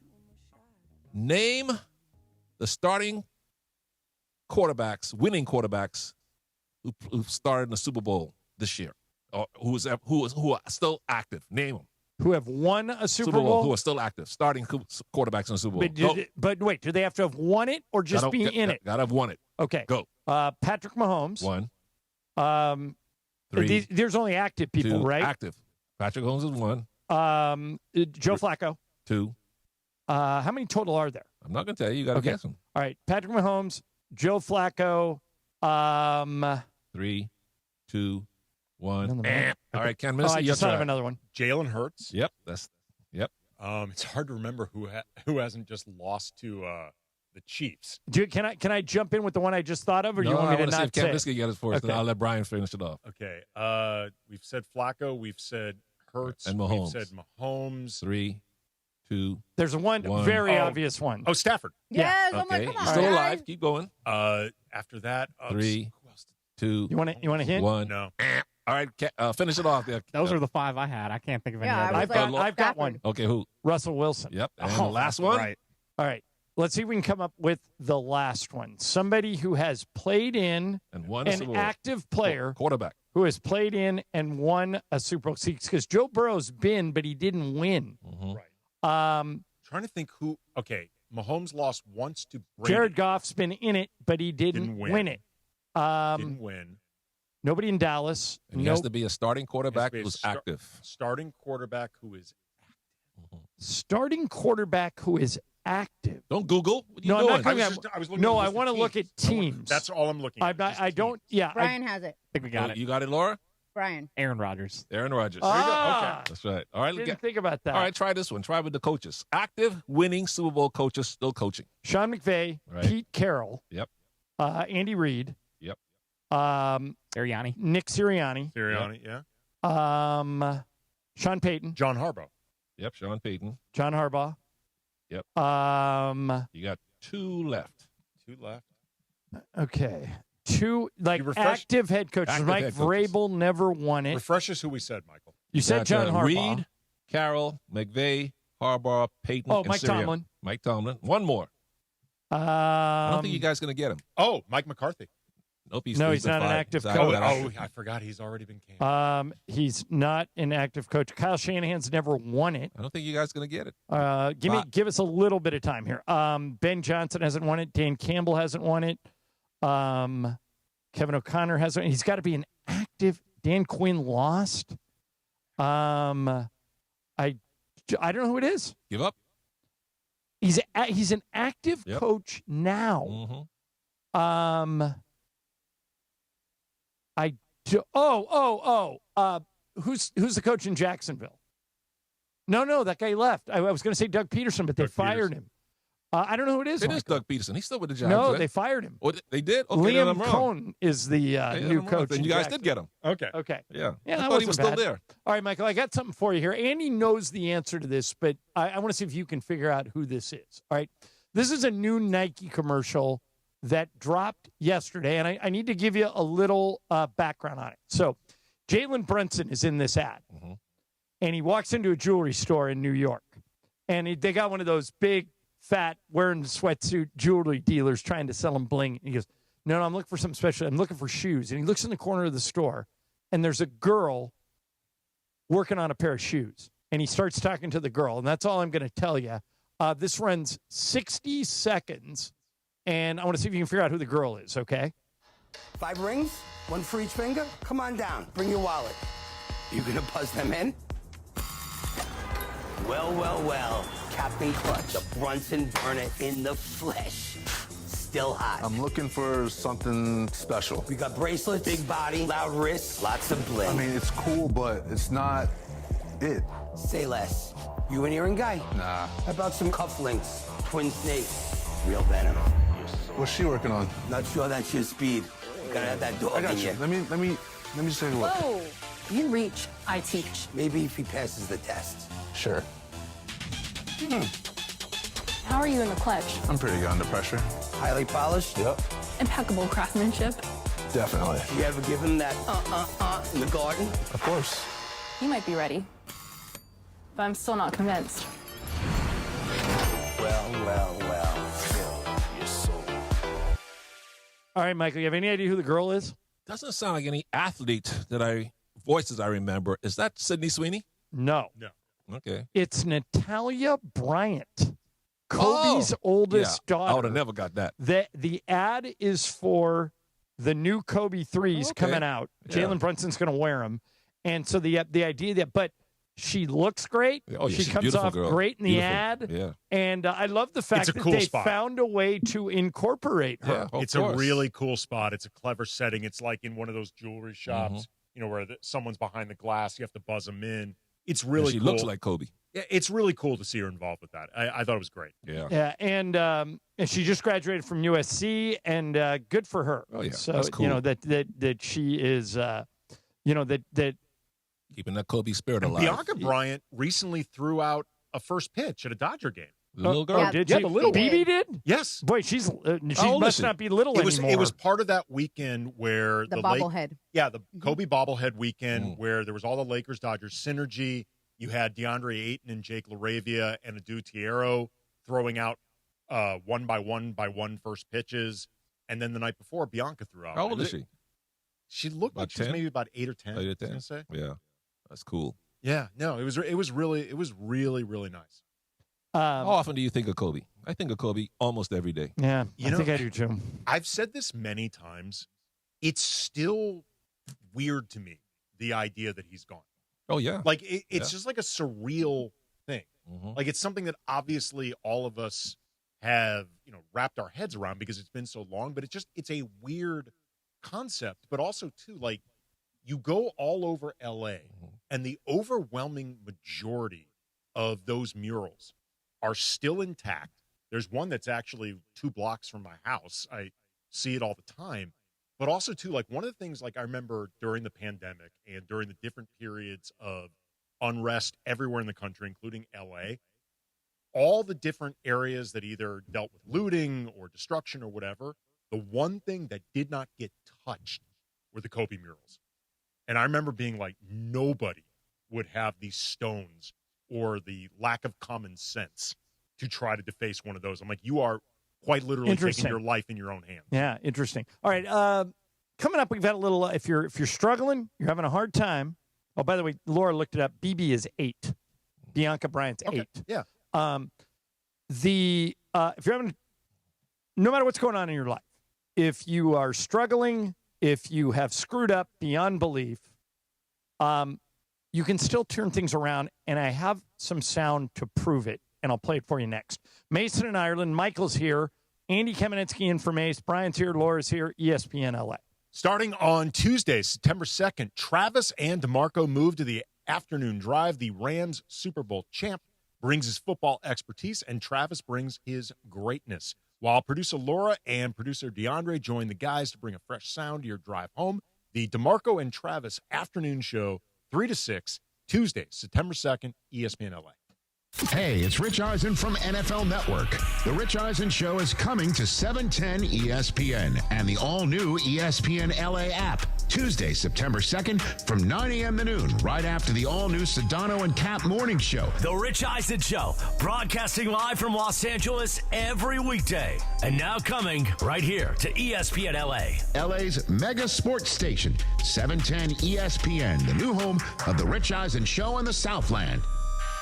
Beat the heat this summer with NextGen, the official AC plumbing and electrical company of SoCal sports fans. If your AC breaks down, don't hesitate. Call NextGen now and enjoy expert installation on any new system. For a limited time, combat SoCal's air quality and reduce dust in your home with a free no-ozone air purifier included with any new AC system install. Call 833-3NEXTGen or visit nextgenairandplumbing.com to book online. CSLB number 1011173, lifetime warranty on selected items. Get ready for the ultimate freestyle experience. Monster Jam Freestyle Mania, presented by Spin Master. For the first time ever, Monster Jam trucks team up with freestyle motocross bikes to deliver gravity-defying skills and thrills. See one-of-a-kind FMX bikes designed to match your favorite iconic Monster Jam trucks. Cheer on Team Gravedigger, Team El Toro Loco, and more. 2 times the freestyle action, full sad family fun. Coming to Crypto.com Arena this weekend. Brought to you by BKT Tires. You have to see it live, so lock in your seats today at monsterjam.com. Every 40 seconds, a child is reported missing. Find the Children is a nonprofit organization dedicated to helping find missing kids. You can be a part of their mission by donating your unwanted car. Call 1-800-294-0222. You'll receive the maximum tax deduction, and we provide fast, free pickup. Call 1-800-294-0222. Donate your unwanted or unused car. Call 1-800-294-0222.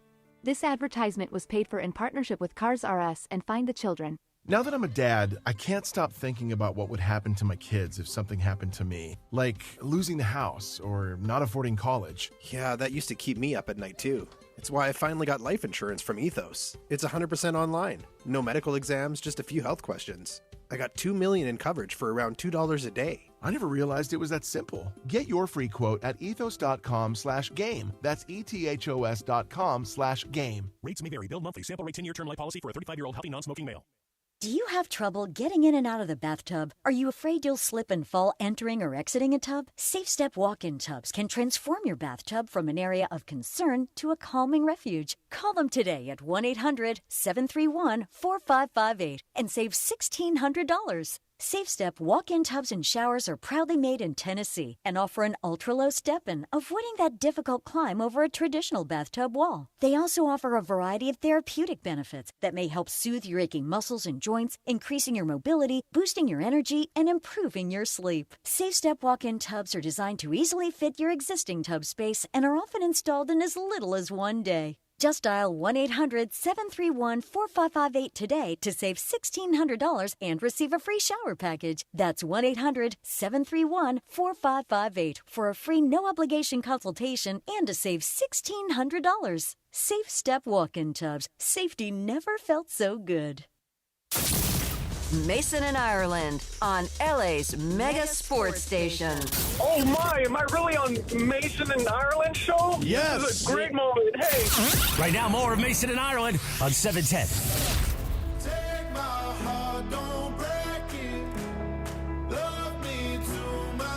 All right, Mason and Ireland. Michael Thompson's hanging out today. Andy Kamenetsky in for Mace. Brian's here. Laura's here.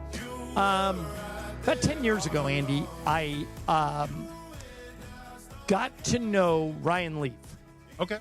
We were golfing at the same golf club. You know, we'd see each other socially a little bit. I've lost touch with him over a while, but he was on top of the world when he was at Washington State. Yeah. He was the second pick in the draft right behind Peyton Manning. His story is well documented. He did not do well early in those Charger years. He did not handle failure well. He burned out. He got caught breaking into a trainer's medicine cabinet, spent some time in jail, had to go to rehab. He was about as low as you can go. And I think most people use him as a cautionary tale and say, hey, if you don't watch it, you are going to end up like Ryan Leaf. So a lot of people were thinking, what's Ryan Leaf doing now? I can tell you, he's going around the country and he's giving motivational speeches to teams, to college players, to remind them not to do what he did. He was at LSU yesterday, and he talked to him for about 15 minutes. Here's the final minute of that talk. And that I'm incredibly confident because of the guy I see in the mirror I really, really love. I love him. And there was a long time where I could look in the mirror and I did not like that person. So you all have the opportunity just to take whatever you wanted from today. I don't care what it is. It could be so simple that you just institute it in your mind when you wake up in the morning and you look in the mirror. You look in the mirror and you go, I really like that guy. And I'm going to be that guy today for everybody else in my circle. Life isn't fair, guys. At any moment. I was a great football player. I was one of the best players that ever existed at the time. But because of how I dealt with failure is the reason why I didn't have a Pro Football Hall of Fame career. And there's so many people that make it to that level that are talented, and you get one chance. Thank you, guys. I thought that was worth playing because, Michael, I think what it says is no matter how bad you've screwed up, no matter how bad things have gone for you, you can wake up today and start over like he did. Everybody thought that guy was just going to drift into nothing. And now he's out there trying to help other people. So I know there's consequences for mistakes, particularly if you break the law, if you end up in jail, any of that. Ryan was in jail. Ryan was in rehab, all that stuff. But I'm just saying you can turn it around.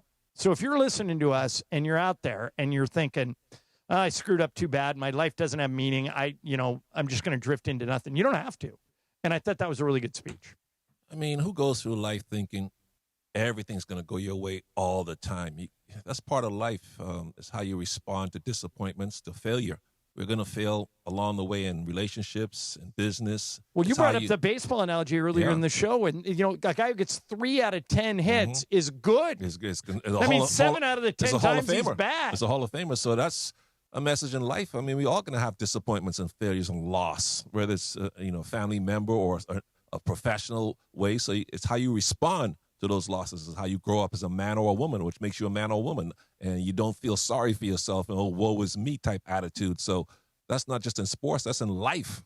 Andy, what'd you think? I thought it was cool. I thought it was great that he is doing this. He seems, it's not the first type of speech that Ryan Leaf has given like that before. It seems like he is trying to make the best of the bad earlier circumstances in his life. And like Michael mentioned, those failures. And he's trying to find a way to spin them into something positive. When I say spin, I don't mean it in a fake sense. I mean like to literally spin it around and turn it into something that is tangibly positive. And that's great. I think people can learn from it. All right, I Michael. don't understand when someone as good as he was, and he was good. It was between him and Peyton Manning, people were debating the number 1 pick. It was a heated debate. And he was really good. But when you saw someone that good, a prodigy like that, and you see a guy screwing up all the time, don't you have a close friend who's not in sports and pull him aside and say, hey, Ryan, you realize what you have in the palm of your hand and you're screwing it up? Well, somebody told him, he just didn't care. Or I always use Tiger Woods as the example there. All of Tiger Woods' friends, the guys who were in his wedding, were the same guys getting hotel rooms for Rachel Yucatel and going. I've been in a bunch of weddings. Let me tell you, if you're out there and you're listening, and I was in your wedding, if I find out you're doing that, I'm saying that to you. Right. I go, what are you doing? Why'd you ask all of us to be a part of this if you don't want it to work? Don't you realize what you're risking? Yeah. It can be really hard for people of that status who find friends that aren't also enablers. Right. Because the closer you become to that person, particularly if you're somebody that's kind of quasi on the payroll, that becomes your job. And you worry, if I offend the boss, am I going to lose my job? But there had to be a friend who wasn't depending on him to get paid, or a family member. So I don't need your money. I don't need your glory. I'm just looking out for you as a friend. I also wonder, too, and I genuinely don't know this, but when Ryan Leaf's drug issues surfaced, did that happen while he was a player? I think so. Well, that can also make it harder to get through to somebody if they're actually dealing with the addiction issues on top of it. Yeah. Well, I'm rooting for him, and I thought that was nice that he went and did that and talked to those guys. All right. Michael, I've got some weird news for you. I love weird news. You're not going to love this. They're not canceling one of my favorite shows. No. You know that we're getting all new broadcast partners this year. There's going to be games on Amazon. There's going to be games on NBC. There's going to be no more TNT. TNT's out. Yeah. So somebody sent out a note the other day from Legion Hoops. I've been unable to confirm it, but they seem pretty sure of it. That the second game of NBA doubleheaders, which we almost always are because we live in Los Angeles, on NBC on Tuesday nights are going to start at 11 o'clock Eastern. Whoa, no. 8 o'clock on the West Coast. And you know what that means? 8 o'clock means 8:10, 8:15, 8:20. Wouldn't it have been better to go the other way? Start the first game in the East at like 6:30 Eastern, 3:30 our time, and then our game starts at 6:30? Right. And then every kid can watch both games. Why are we starting games at 11 o'clock at night? 11's late. I think if I had to guess, they would say that for a lot of people, 6:30 is too early. Like on a weekday, people are they still start at the work. finals at 6 o'clock. Right. Well, it's the finals. You have to find the sweet spot, and that's often in June. At least a lot of kids are out of school, stuff like that. Like the problem I think they have right now is it becomes difficult to find a time early enough on the East Coast that it's not too early on the West. And I think they're also prioritizing West Coast teams and West Coast audiences because the Western Conference is so much better right now than the East. Right, but if that's true, if you start a game on the West Coast at 8:15, 8:20, most kids can't watch the second half. You know, people that grew up back east, Michael, you were like this. Your parents probably didn't let you watch the second half of Monday Night Football because it started too late, right? Yeah. Halftime, we couldn't see the screen anyway because we didn't have a cable. If the weather was bad, the picture wouldn't come through. It was unbelievable, Javi. Yeah, I mean, I think maybe 8 sounds late. Like maybe 7 o'clock our time. Or even, we were doing 7:30 for decades. That seemed to work out. Yeah, 8 is late. Ooh, that's late. Yeah. When I first came into the league for the Portland Trailblazers, we used to start some games at 8:30. Dude, Stu is going to be driving back to San Diego like 1:30 in the morning. That's right. Going to sleep till 5. And I will again offer my house to Stu. Stu, I'm 10 minutes from the airport. He'll say, nope. got to go home. That's right. Got to go home. Right, so are we going to be, the Laker game's going to be a lot of these 8 o'clock starts? Well, only on Tuesdays. Only Tuesdays. Yeah, but, I mean, that's brutal. Checking now how many Tuesdays the Lakers play. And if they're Tuesday NBC games is what you're interested in. Yes. Tuesdays on NBC. All right, coming up next, Fastrack. Brian's got a bunch of stuff. Laura's got a bunch of stuff. They'll throw it all at us next. Mason in Ireland, ESPN LA. The fun way to drive home is with Sedano and Cap. Coming up today at 3 p.m. I cannot play modern video games like on Xbox or PlayStation. Why not? They're so good. Here's why. Because the remote control, right? You mean the on controller? Back. Yeah, what do you call it? Not the remote control. Well, I mean, isn't it remote? I mean, yes and no. Doesn't it control the game? Yeah, but it's not a remote control. All right, well... Nobody calls it a remote control. Okay. A remote controls are like a TV. Yeah. Well, the controller for the game, dude. Yeah. When you're holding it with both hands, yeah. On the right hand and the left hand where your index finger would go, they got the there's like triggers. a little flipper on the back. Yeah, the right? triggers, yeah. Triggers, not a flipper, a trigger. Yeah. It's a flipper on a remote, they got some but a trigger. buttons. They got a button and a trigger, yeah. Right. My index finger on the back, my thumb on the front. You got to be able to use both hands. Well, and... This isn't like an Atari 2600 where you just have the one joystick and the one button. Right. Sedano and Cap on 710. The fun way to drive home. Sedano and Cap. Pechanga Resort Casino is giving away $1 million in August. Win your share of the $1 million in prizes by using your Pechanga Club card when you play your favorite slots or table games to earn entries. Then, be at Pechanga Resort Casino every Saturday in August to activate your entries for the weekly drawing. You could be one of the many winners of the $100,000 in cash, and thousands in easy play is also up for grabs. Must be present to win. Visit Pechanga.com or call 888-PECHANGA for complete details. Must be 21 or older with valid ID to participate. Hey guys, it's Sedano. Flashy discounts, gimmicky sales? Don't fall for it. At Hernandez Wholesale Flooring, we give you honest, wholesale pricing all year long. No bogus markups, no tricks, just the best floors at the best prices. Call 866-62-FLOOR. No sale beats wholesale. Hernandez Wholesale Flooring, check them out at hernandezwholesaleflooring.net or call them at 866-62-FLOOR. For the best prices on hardwood carpet and more, call 866-62-FLOOR. Rams fans, the 2025 Rams regular season is right around the corner. Don't miss any regular season home games this year with marquee matchups against the 49ers, Lions, Texans, Buccaneers, and more for only $97 per game. In addition, get home playoff ticket access, interest-free monthly payment plans, and stadium event pre-sale access. Visit therams.com/2025. Again, that is therams.com/2025. Secure your season tickets and see you at the Rams house. All right, we got a caller who says, I need to buy a car and I need to save money. Well, my friend, I've got one answer for you.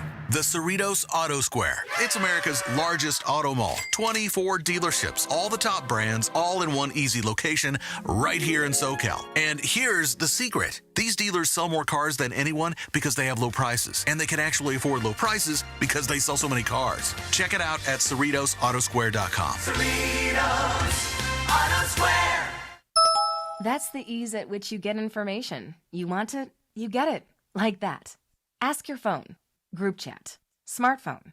You're always connected and informed in real time. No waiting. So if you're diabetic and still using finger sticks to read your blood sugar, what are you waiting for? Knowing your blood sugar levels instantly is important for managing diabetes. Call US Med at 888-665-0696. To learn more about continuous glucose monitors, a real-time instant method to track your blood glucose, US Med is an approved provider for Medicare and over 1,000 private insurers. And the best part? Call 888-665-0696 and we'll give you a free insurance benefits check today. So call 888-665-0696 today. That's 888-665-0696 and manage your diabetes as easy as... Tuesday, September 2nd at 9 a.m. The Rich Eisen Show is coming to 710 ESPN, KSPN Los Angeles, a Good Karma Brands radio station. And it is 2 p.m. in the Southland on the biggest show on the radio, Mason in Ireland. It is time for Fastrack. Fastrack. The return of Fastrack, driven by our friends at Cerritos Auto Square. Why do more people buy their car at Cerritos Auto Square than from any other location in Southern California? Easy. With 24 dealerships side by side, car shoppers can find the right car at the right price at the right location. Cerritos Auto Square. Learn more at CerritosAutosquare.com. Time for Fastrack. Down low is 350Q, 3 1/4 horsepower, 4-speed, 410 gears, 10 coats of competition orange, hand-rubbed lacquer with a blue plane manifold, full race cams. Fast Track on Mason in Ireland. Time for Fast Track. Take it away, Mace. All right, no Mace today, but we have Fast Track. Andy Kamenetsky's here, Michael Thompson's here. Laura Romo and Brian Cohen have compiled a list of topics. Take it away, guys. All right, guys. So we talked a little bit about Anthony Richardson earlier in the show during Sports Graffiti. And this came on my timeline, and I thought it was a little bit out of pocket. I want you guys to hear and then comment on it. See, playing in the NFL, I feel like it's easier than college. For real, because like in college, you got players that's like they good, they know they good, but they're not as confident. You know what I'm saying? They got to rely on other players to do this for them to do that. But in the league, everybody trying to work to stay in the league. You know what I'm saying? Trying to keep their job. Everybody trying to ball out. Do you guys agree that playing in the NFL is easier than college? This is what he's saying. I doubt that could be true, Michael. I think the speed the speed of the game, No wonder they benched him. Yeah, the Just talent. listening to it. The talent on both sides of the ball. I think he's wrong. He didn't sound like a starting quarterback, did he? Don't you want your starting quarterback sound like a CEO of a Like company? Mahomes, like he's bouncing off the Right, wall. exactly. A riveting huddle that he leads. Yeah, man. 1650 right on 2, okay? Here's what I think. I don't know if he's right or wrong. I just know, given his situation right now, you do not say that out loud. Yes, Like, that part. you do not say out loud when you just lost your starting job to Daniel If Jones. it's so easy, why were you so bad last year? Right, like just that is not something that should have been verbalized at all. And that's what people killed him with, Andy, on the comments underneath this audio. It's like, okay, bro, let's look at your stats. He may be right. Like, for all I know, he's right. Just you're not the right messenger for this. Yeah, that was wild. Fast Track. So there was a viral video coming out from the Little League World Series of all the fans being asked, if you faced 100 pitches, how many can you hit? You know, this is a question that everybody likes to ask. The actual MLB fans think they could get a couple hits. A lot of these people in the Little League video, 50, 60 hits off these Little League kids. But the question I don't think people really realize here is during these games they do a MLB equivalent speed, and there's a kid from Venezuela, I think he throws about 78, but the equivalent is 107 miles an hour fastball, major league, speed. Right. If I ask you that question, better check his birth certificate. You take that into Daniel effect. Monte. The 50 feet. How many do you think you could actually, put in play From a little leaguer? from a little leaguer? From the same distance? Right. So it's coming equivalently, If 100 miles an hour. Yeah, but it's going 78, but it's just closer Right. to the Closer, plate. yeah, right? you don't have as much time. I could get the bat on the ball. You think so? I don't know if I'd hit it anywhere, but I could get the bat on the ball. You mean you'll foul tip some off? Well, the question is, how many hits could I get? Probably zero, Oh, but put I it would in the get plate. the bat on the ball. Like I always ask, you used to play tennis. Could I even get my racket on a pro tennis serve? Yeah, if you stick it out at the right time, but you know at the right timing, you could probably get it back, or maybe just have it. Just get ricochet off your lucky and racket. have your racket Yeah. right there in the Right. place. Andy, what do you think? Could you get the bat on the ball? Absolutely not. No, I think all of us, it's been a long time, if we've even done it before, stood at the plate with a ball coming almost 80 miles an hour at us, all of us would duck out of the way. Right. I don't think any of us actually know what it is like or remember what it is like to have a ball coming at us almost 80 miles an hour. I think our first instinct would be to get out of the way. To answer the other question, John, could you get your racket on a serve? From Right. a pro? Hell no. No? You don't think so? You would, John. The ball would be past you before you would even But react. but to there's it. only so much space he has to hit the ball Right, yeah. in. He only needs so much space, John. The best hit the ball consistently around 130, 35. Not a chance. Well, I'm not saying I could see it. I I'm know just it. saying I could get a racket on it. Yeah. Are you asking? Could you blindly hit it? Yes. And maybe Yeah, you could make it. You could connect it once. would take you maybe. A How lot. many tries? do you Let's think say it out would of 20. I bet you he'll get his racket on one out of 20. Maybe. I need 100. I think you're drastically All right, how about underestimating this how one? hard Somebody this asked is. me the other day, you guys. All right. 7th hole at Pebble Beach. It's playing 100 yards, no wind. Okay. 1 hour, as many shots as you could take in an hour. You get a hole in one, $10 million. If you don't, in the hour, you go to jail for 2 years. Maximum security prison for 2 years. Would you take the deal? I'm so not built for prison. No, I'm not taking that deal. My life's too good. I don't want to go to prison. No. Yeah, I would But like you know the what, $10 though? million. I like your odds. I like your odds because I know how much you play golf. Right. I like your odds of Well, getting so the you hole probably in one. you could probably hit 4 balls a minute. All right, so that means 60 times 240 attempts. I like your odds of the hole in one more than I like your odds of getting solid contact from a pro serving 130 miles an hour. I asked Kobe that question one time. He was sitting around talking because he was meeting and talking to Novak Djokovic. You know who he is, right? Arguably the greatest tennis player ever. So I said, Kobe, what do you think could happen? What do you think is most likely to happen? Djokovic making a 3 over you or you returning one of his serves? Kobe said, man, I'll return his serve. He ain't scoring on me. What do you think would happen? What do you think is Kobe's the better pretty odds? long, and he's a good athlete. But you could just throw up a shot and it might go in, right? Well, you could just throw out your racket; it might hit. Well, it. I don't know. Like, But I'm talking about returning it. Yeah. Right? Has Kobe ever played tennis? No, not really. I'm taking the guy getting a lucky That's 3 what I said. over actually being able to return with a racket. That's what I said too. I think so too. Fastrack. All right, guys. So I love national days. It's International Hawaiian Pizza Day, and I love me some pineapple on my pizza. I know it's. Don't be doing that. It's amazing. Laura, I don't think we've ever had this conversation. I'm 100% with you. Yeah, I Pineapple love on a pizza. It's and great. Canadian bacon. Oh, it's so good. good. Some Do you put jalapeno. grapes too? No, don't What's the start. difference? Don't start with me. That's not where I was going. I just wanted to give a shout out. It is National Radio Day today. What and about all of mango? National Radio Day. National Radio Day. So I wanted to hear a cool story that you have not said on this radio station before. Okay. Before people kill me, about your radio days. So if you guys have like a cool, a story from your early radio days, that would be fun to hear. There is, with that caveat, there is no way there is a story I haven't told. There just isn't. So glad do you you guys have? recognized it. Yeah. Do you guys have one that you? You had one yesterday, John. You said you had never told it, and it was actually pretty Well, I cool. never told it to you. I bet you Oh. Andy has heard it Oh, I thought it because was I've been cool. working with him longer than I've been working with you. But radio. Okay.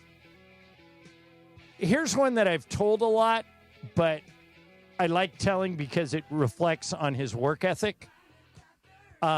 Mason and I used to do a show from 5 a.m. to 9 a.m. We were doing mornings, and we were doing it at the CNN building on Sunset. And we would get to work at like 4:45, 15 minutes before the show starts, because chances are I was working a game the night before, and Mason was just Mason. So 4:45, we walk in, and every single day we walked in, Jim Rome was already in his chair working on his show, and it didn't start until 9. So everybody thinks Jim Rome was just this smart ass that went in. That dude has a work ethic that is sick, and that's why he's had so much success. Yeah, I've heard that. I mean, Travis worked with Jim for years and said the same thing. Yeah, and I mean, and all those rants he does at the beginning of his show, those are all written. He takes like hours to write that stuff. So he deserves all the success that he's gotten. Fastrack. All right, so Yankees hit 9 home runs yesterday, which is pretty impressive. More impressive thing is it happened the second time this season. So twice this season they've had a game where 9 team home runs. Okay. The record is 10. There's somebody online claiming that they were at both games, which is pretty interesting. Kind of a cool feat. Right. If so.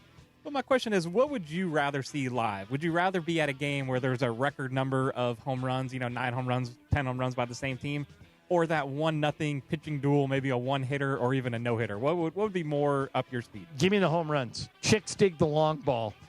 Games with home runs are fun.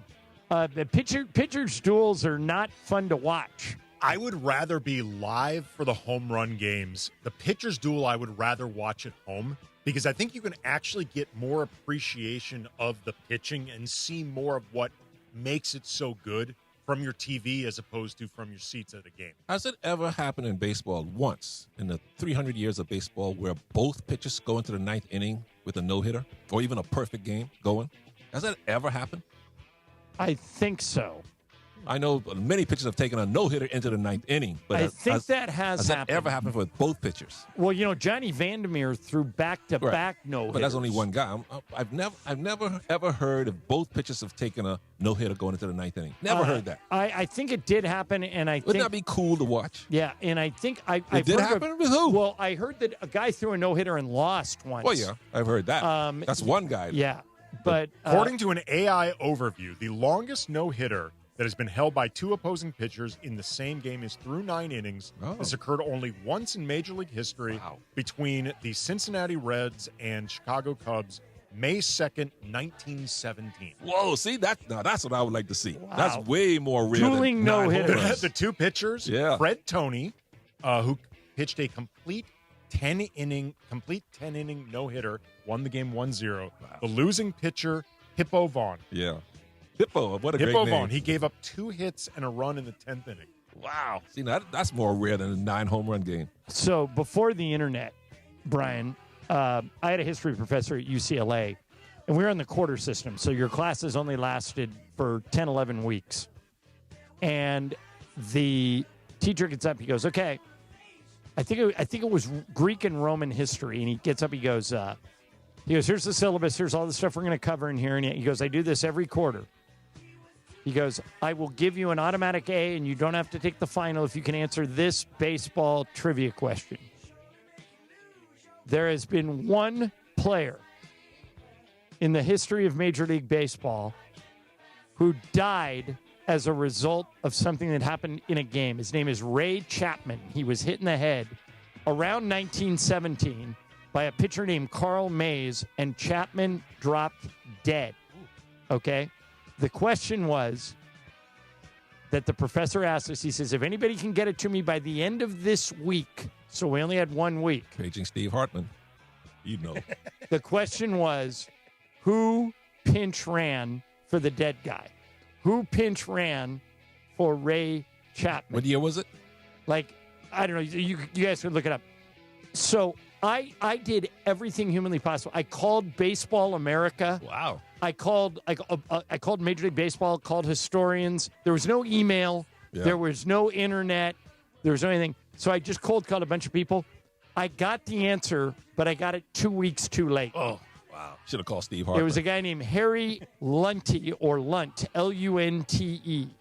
But now you could just look it up on the internet. So the guy dropped dead. They knew he was dead, And the game continued? Well, no, I think they immediately took him off in an ambulance, and then he died at the hospital. Oh, okay. Can you imagine a less pleasant assignment during a game? Well, you didn't know he was dead by then. Kevin Etsy, get in there and run for Ireland. He's dead. You know, no, he didn't know. You said he died at the hospital, not but on the still, field. you know something pretty bad Right. has happened. Yeah. Like, you probably are fearing, like, oh, man, this might turn out pretty Well, terrible. you know, in auto racing, Yeah. the crash that killed Dale Earnhardt, that race kept going. Was he dead on the scene, or did he die No, later? they got him off to they HVAC'd him to the hospital, and he died. But wasn't on the track where he died. No. Yeah, but you're right though. Sometimes guys do get killed on the track, and the race continues. Yeah, it's crazy. You guys got one more? Is that it? I have one more. All right, go for it. All right, so this came from a Reddit post. A 20-year-old man explained that he went out to dinner with his father, and he ordered a main dish and a side dish, but he couldn't finish everything. When he asked to get a to-go box to pack up his leftovers, his father snapped, calling the move disrespectful and wasteful when someone else pays for the tab. So exactly. It created this whole thing. It's on a Reddit post, and the question is it rude to ask for a to-go box when someone else is paying for the meal? Because the guy's dad says it's about basic etiquette. If you can't eat everything, then you shouldn't order more than you can eat when someone's paying for the tab. Yeah, this is ridiculous. Yeah. Those are two completely separate issues. If we go out to dinner and Michael, as he often does, says, this one's on me, I'll pick up the tab, and I don't finish all my food, and I say, I need a to-go box, you're not getting mad at me, are you? At Gus's Chicken. We can always carry the extra chicken home. Yeah, that's true. And leave it at Stu's door. Yeah. Yeah. That's insane to get upset about. And it's his dad, too, by the way. It's There's the some guy's issues dad. going on between that father and that son. Yeah, Clearly. apparently. Unresolved issues. Yeah, you can't just throw the food away and waste it. Well, that's the thing. That's what he was saying. Then don't order that much food. But I'm like, dude, we all get to-go boxes most of the time. Yeah. Yeah, that dad needs to loosen up. Weirdo. Yeah, Who is he, Ward Cleaver? Yeah, well, or the opposite of Ward Cleaver. All right, coming up next, a Gen Z worker has gone viral on Reddit for taking time off for a specific reason. Maybe it's Mason. Mason thinks he's Gen Z. Maybe, yeah. So I'll share the reason with you. You can tell me if it's fair or foul. Later this hour, Game of Games, Michael Thompson's game. Michael's games are always the best. And he'll have the. Do you want to tell us what it's about or keep it a secret? Balls. Excellent. Mason in Ireland, ESPN LA. It is Fastrack on Mason in Ireland on 710 ESPN, the all-new ESPN LA app, and always on YouTube at ESPN Los Angeles, driven by Cerritos Auto Square. It is time for Fast Track. Fast Track. Why do more people buy their car at Cerritos Auto Square than from any other location in Southern California? Easy.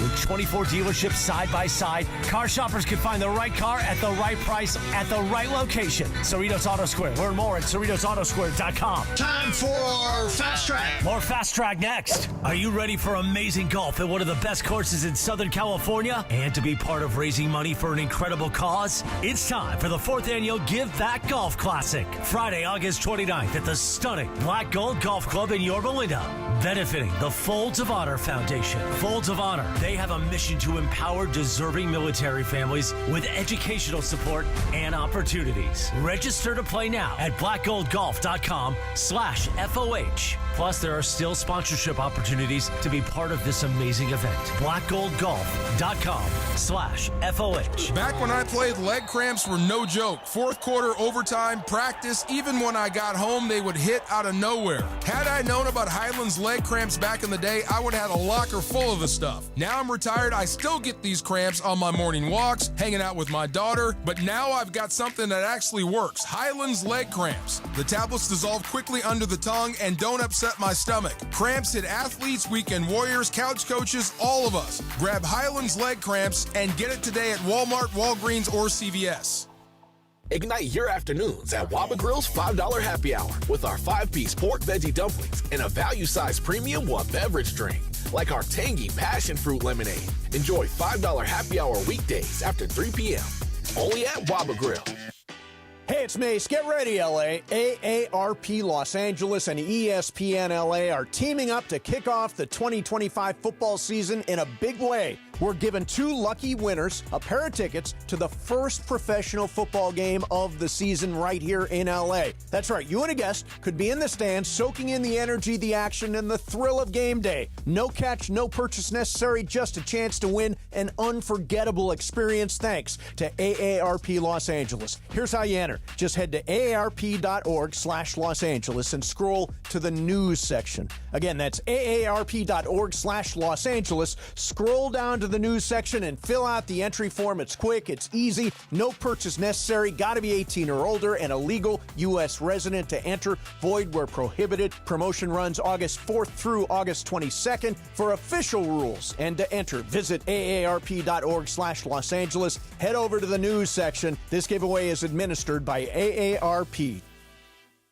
You think you know football? Then prove it in the Circa Million Pro Football Challenge, kicking off from the greatest sports destination in the world, Circa Las Vegas. A guaranteed $6 million is up for grabs with a cool mill going to the winner. Come in last and you got $100,000 coming your way. It's $1,000 per entry, max 5 entries per person. Don't forget about Circa Survivor also, with $15 million in guaranteed prizes. Enter Nevada, play from anywhere. Learn more at circasports.com. Fast Track. And it is Fast Track on 710 ESPN. Mason and Ireland on the all-new ESPN LA app, 7:10 a.m. and always on YouTube at ESPN Los Angeles. Fast Track now back in the 2 p.m. hour on Mason and Ireland, driven by Cerritos Auto Square. Why do more people buy their car at Cerritos Auto Square than from any other location in Southern California?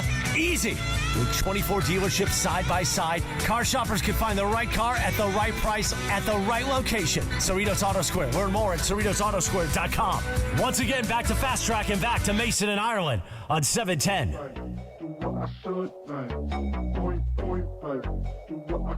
It is Mason and Ireland on 710 ESPN. Andy Kamenetsky in for Mace today. All right, guys, this story caught my attention. A Gen Z worker has gone viral on Reddit for taking time off because he was not feeling the vibe.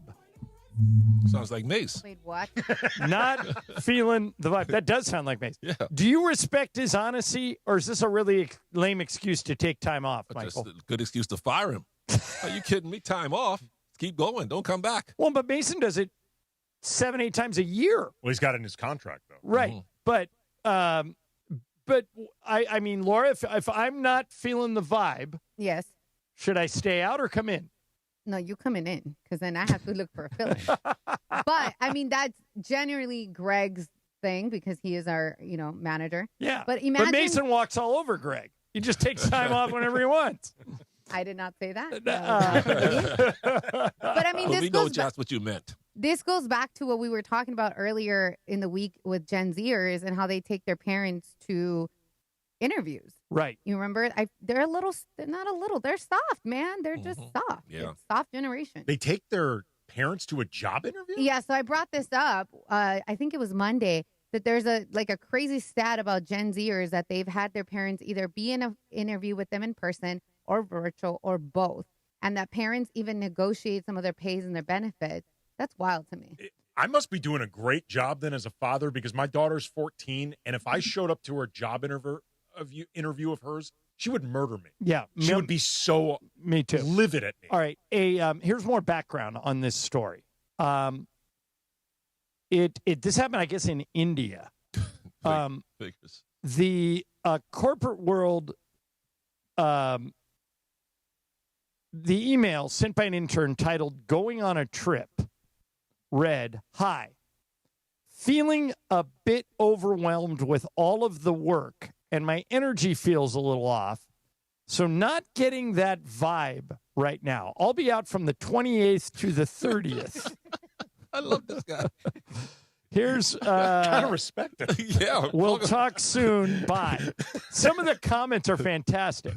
As a business owner, I appreciate the honesty. And I appreciate rehiring. Wow. Yeah. Not feeling the vibe equals child talk for I don't want to work. Yep. Exactly. This is, and some people applaud it. Honest reason, appreciated. Yeah, but they wouldn't have him working for him, though. This is what I like, though. You can feel this person has irrational confidence. Like Right. he's just laying this out like it is the most normal, understandable thing in the world. Yeah. Not feeling the vibe. I'm gonna be gone these days. I'll be back. I'll be at my desk. Yeah. Leave all my stuff as it is. That's funny. Hey, Funch. Michael Funchess is in the other room. Funch, come in here for a second. Bunch will probably do this. No, come in here for a second. So I'm walking out yesterday, and I want to give Funch a chance to defend himself. But I'm walking out yesterday, and the TV's on Michael. And Michael Funchess, who produces the Laker game, so Michael and I know Funch well. Remember when he used to be chunky? What happened to him? No, he's never been chunky. He's always been light. No, on he's his never feet. been chunky. Yeah, was were chunky. you were fat at I was some fat, point? yeah. How He's much? so lean now. At your heaviest, what'd you weigh? Like over 210. He's cut. What are you now? Like 170. No, it's Good amazing. for you. Thank you. He's changed. Okay. Yeah, thank you. You look good, Funch. So I walk out, and I'm Funch, I think you were being dead serious. He said he's reacting to a little, like Andy, right behind you. There's a Little League game on, and they're giving the starting lineup, and they're giving the players and what their favorite food is. Okay, Funch goes, oh, damn, I got money on this game. He's betting on the Little League I wasn't betting World on that Series. game, but I have bet on Little League World Series before. Why would you bet on 12-year-olds? Hey, man, $1's a dollar. You dirty, dirty Funch. Is that legal? I mean, Yes, is that allowed? I mean- Offshore sports books have And yes, that's what I odds was on using the an Little League offshore World Series. account. Wow. Yes. I'm sure Now- Beto led you there. No. I Very true. got dirty family members that live Okay, there. but Funch, how many years has this been going on that you've been betting on Little League games? I mean, I haven't in like 10 years, but I mean, when it at my height, lifetime. lifetime, Are you up or down betting Little League? I mean, probably down because I don't know anything about the game. Exactly. Why don't you just roll your window down, take money out, and throw it? Because sometimes I'm here and you want a little action. Brian, I'm here. Do you I'm here. are you thumbs up or thumbs down on Funchess betting on the Little League on games? children. On children. Hey. Thumbs up. You gotta make Yeah. Yeah. Thumbs up. What is wrong You bet on with you dogs and people? horses. What? You can't bet on human kids? No, children. Right, I mean, Michael, this poor kid's Yeah, gonna no. get, and then You don't- he's gonna get okay. attacked online. It's gonna be awful. This was just revealed. The people in favor of it, Funchy and BC. Yeah. People against it, Michael, John, You think it's me. You think it's generational? No. Parents versus non-parents. Right. Yeah, Oh, you're right. good Yeah, That's good not point. true. Yeah. That's Yeah. not true. I'm not a parent, and y'all dirty for doing it. And you don't feel the least bit shamed for doing and this. sleazy. I mean, I feel sleazy if I lose. Yes, because I'm like, why did I do that? All right, have you ever had money on a Little League game? A kid screws up and you cuss the TV out. and you cuss the kid? I mean, if I was there, I couldn't cuss at the kid. But if I'm watching it on TV, You yes, cuss I'm at him? cussing. Yes, mother effer and Do you, everything. Yes. do you have a strategy when it comes to betting Little League? I don't know. I tried. If it's like a Like when Japan, Michael and I were growing up, it was Well, I- always I a would- team from the Far East. Yes, that's what I'd say. Bet on that team. If these two teams right now, Japan and Aruba, I'd probably take Japan Oh, yeah, because Japan. the Japanese are better at baseball, right? Michael, you can't bet against Aruba. Those are your island That's right, people. yeah. That's why I'll bet against A them. I buck's a know how buck. they are. Yeah, seriously, you don't see anything wrong with you betting on 12-year-olds. I mean, if you look at it from the outside, yes. Or even the inside. Speaking of the Islanders in baseball, Michael, Funchy and I talked about this a couple weeks ago on Lakers Talk when DeAndre Ayton, Jake LaRavia, and Adu Tiero each threw out the first pitch of a Dodger game. Clearly, DeAndre Ayton never held a baseball before. He didn't bounce it, did he? Yes, he did. Oh, DeAndre. 7 from feet. the mound? Yes. Oh, His pitch was raggedy. unbelievable. Well, he's not an American. So, well, neither is Juan Soto. Your pitch was good. You threw out the first pitch Yeah, of the right. game. Did you Yours practice? Was good. You warm up, you get your arm loose, but I didn't. But you didn't practice before you got No. to, All right, to the ballpark. so true story. There's a friend of mine, shout out Tara Hitchcock, who is, she doesn't do this anymore, but she was a news anchor in Phoenix. And I worked with her in Texas. So I go down for a Lakers-Suns game, and she picks me up. We're going to lunch. And I go, why is there a baseball and a mitt in the back seat of your car? She goes, because I'm throwing out the first pitch at the Diamondbacks game tomorrow night, and they want me to practice. I said, have you practiced? She goes, no. And we're driving by like a high school. I said, pull the car over right now. She goes, what? I go, pull the car over right now. I want to see you throw. I'm going to save you from grave embarrassment. And she gets out of the car. I'm standing maybe 10 feet away, and she cannot throw it to you. She throws it right in the ground. What? And I go, all right, we're going back to school. Square one. And I basically told her, your whole ball game is release point. I go, I want you to let go of that ball when it's next to your ear. And I basically taught her how to throw a lob. And then by the time I was we mapped it out. I was 60 feet away from her. She hit my glove 3 times in a row. I go, now you're ready. But had she not done it, she would have been a disaster. So it is intimidating to be on the mound. You're thinking yourself, don't bounce it. Don't bounce it. It puts a lot of pressure on you. If you guys want to go down a fun rabbit hole, go down, just type into a YouTube search, worst first pitches ever. Oh, yeah. And 50 Cent? 50 Cent, Curtis Jackson wound up and threw the ball straight into the mound. I mean, it was as Was it worse than Carl Lewis's? Oh, yeah. Oh, yeah. Yeah, it might be the worst pitch Tila ever. Tequila had a first pitch. That was Wow, terrible. Tequila. Wait a minute. So bad. Wow. Wait, wasn't Tequila like bordering on a porn star?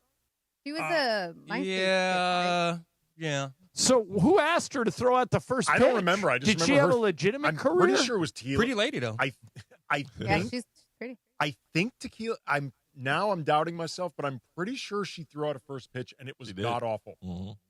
God awful. So this was 10 years ago. All right, Michael.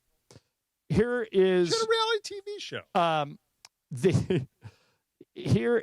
going to show you, Michael. Just play by play this, okay? Here you go. Who's that? Tila? Oh, that's Carl. 50 Cent. 50 Cent, lefty. He throws the ball towards the first base side. Yep, he just threw the ball Halfway like between into home the plate and first base. dugout. Look like he was trying to pick a pickoff move. Yeah, I'll let you look at it one more time. It is as bad of a first. Yeah, halfway down the line. He almost hit a guy that was stretching up the first Exactly. baseline. Yeah. But if you ever want to go down that rabbit hole, that's pretty good. All right, Funch, I think you need to go to Gamblers Anonymous. You do. Gambling on And children. get this corrected before the Lakers season starts. You got like 2 months. Okay? Yeah. When are you gonna start? Month and a half. When are you gonna start gambling on babies? Oh, Here, Funch, would you bet on the baby race that they do at halftime in yeah, I NBA would. games? If we have one at a game Well, this year, Okay, what's we're, worse? we're betting Laura, $1. What's worse? Funch is betting on Little League games, or Michael and I, every time Red Panda does the thing with the Bulls, I bet that she will not drop a bull, and Michael bet. The kids, because those are kids and you're dirty. There you go. Red Panda's an older lady. Yeah. she is You can't older. bet on an But old she's lady. an adult. Hey, you're betting that she messes up. Come on now. And she just got hurt recently. I know. Yeah, Tore his ACL, right? Or Achilles, right? ACL, yeah.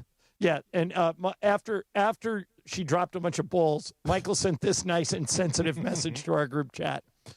Red Panda needs to let that knee rest, or she'll be called Dead Panda by the end of this Oh, my thing.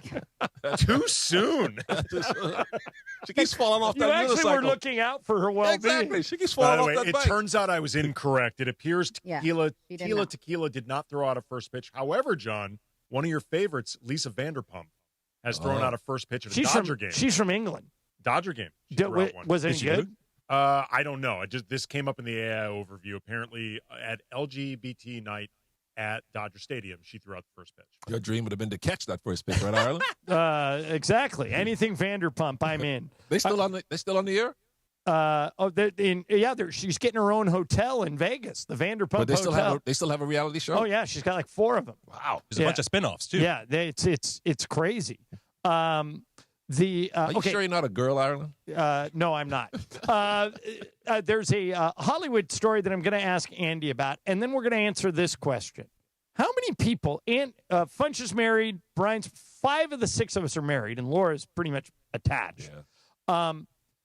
I'm going to ask you guys this question. How many people have you met in your life that you would have considered marrying before the person you did? We'll get into that next, ESPN LA.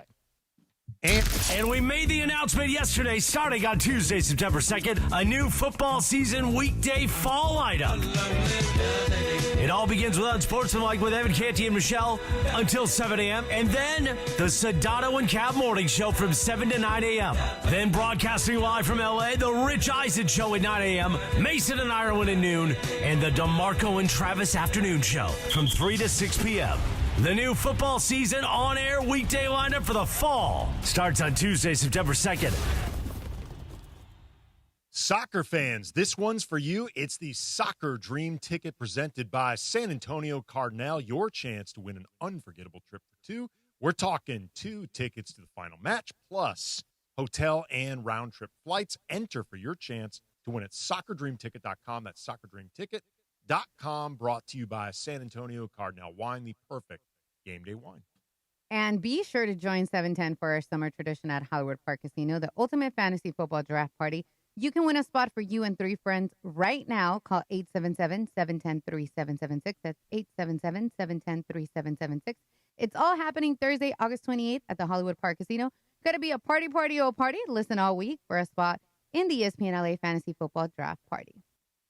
Hey guys, it's Sedano. In the market for new flooring? Why pay more at big box stores? At Hernandez Wholesale Flooring, every day is a deal, no gimmicks. Call 866-62-FLOOR or visit them online at hernandezwholesaleflooring.net. No sale beats wholesale. It's the summer tradition fantasy football fans wait for. The ESPN LA Fantasy Football Draft Party at Hollywood Park Casino. Join Sedano and Cab live from 3 to 6 p.m. Then stick around to hang out with the crew and dive into all the fantasy football action. Whether you're drafting your team or just soaking up the atmosphere, enjoy great food, drinks, giveaways, and the chance to connect with fellow fans. Thursday, August 28th at Hollywood Park Casino. Visit ESPNLA.com for details. Thanks to Hollywood Park Casino. Park. Party, play. Don't navigate the legal system alone. Hey, it's Travis. At the personal injury law offices of Joseph S. Normand, they will fight tirelessly to get you the max compensation you deserve. Joe and his team understand the emotional and financial toll that an injury can take on you and your life. Call 213-747-2000 or visit normandlegal.com. The law offices of Joseph S. Normand have helped thousands of people like you recover millions of dollars in settlements and verdicts. Visit normandlegal.com or call 213-747-2000. Your recovery is their priority. Hey, everybody, it's Chris Morales. I know we do the bit on the air a lot, and we do it tongue-in-cheek that I almost died. And yes, earlier in the year, I almost died. And here's the thing. I did a lot of things that led up to that, a lot of poor choices, but you never think you're going to hear while you're laying in the emergency room in the hospital that you have heart failure. And thank God I was at Providence, because I do believe 100% without the amazing doctors, the amazing nurses, the amazing team at Providence, I probably would have died. They were all over it. They took care of me. They earned my trust, and they took care of my health. And Providence knows that every patient is unique. Providence built a care plan that fits your life, your needs, and your heart. My case was unique. After the first week, everybody thought I was just going to go home with heart failure. And then I had several seizures.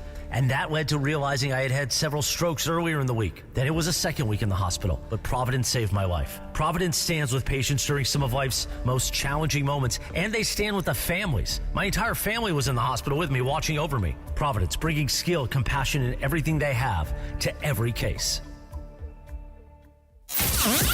Mason and Ireland on LA's mega sports station. I'm going to come out with something right here. I don't work as hard as John Ireland and have no interest in it. Right now, more of Mason and Ireland on 710. All right, Mason and Ireland. Andy Kamenetsky and for Mace, Michael Thompson's here. We're going to play Michael's game in about 10 minutes. Andy, I texted you last night, and I said, hey, if you can't watch the first episode of the Dallas Cowboys special on Netflix, it's got 10 episodes. What'd you think? I watched episode 1. It's pretty compelling. It's interesting stuff. There's a lot of this stuff with the Cowboys because they've been so well covered that broad strokes, you're going to know this. But when they really start drilling down on a lot of details, it's interesting. I thought it was very reminiscent of Jerry Buss buying the Lakers, basically taking all your money that you have and saying, that's what I want to do. I want to own a professional sports team. And Jerry Jones, in the first year, they were 1-15. He was losing $30,000 a day. Whoa. And then he turned it around. You remember how much he bought the Cowboys for? $150 million. Was it 150? I believe that's what they said. And they were $300,000 apart. And he was negotiating with a guy named Bryant, who owned a bank. Yeah. And they could not settle over the $300,000. So he Bryant looked at Jerry Jones and said, I'll flip you a coin for it. Jones lost the coin flip, so he lost another $300,000, and he said he just started digging a hole. So $150 million, and they let $300,000 come between them. Yeah, after $150 million. Yeah, kind of weird, huh? And at the time, and now they're worth $10 billion. $15 billion. Yeah, I mean, it's just crazy. All right, Andy, I saw this in the Hollywood Reporter, and since this kind of blends your two worlds, I wanted to ask you about it. It makes sense to me, but I wonder if it's a good thing or a bad thing. Because sports rights are fixed costs, you know up front what you're paying for them. Yeah. Networks are investing more in sports and less in entertainment because costs on movies and TV shows can always skyrocket, can always escalate. Is that a good thing or a bad thing?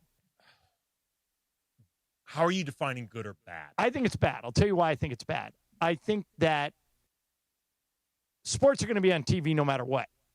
But creative, good movies and TV shows, we're going to have less of them if this is the new model. Well, it's interesting because it feels like we have less of these different movies and things like that. But at the same time, we have more streaming outlets than ever and more content factories, more places for content. You know, streaming has created a brand new world.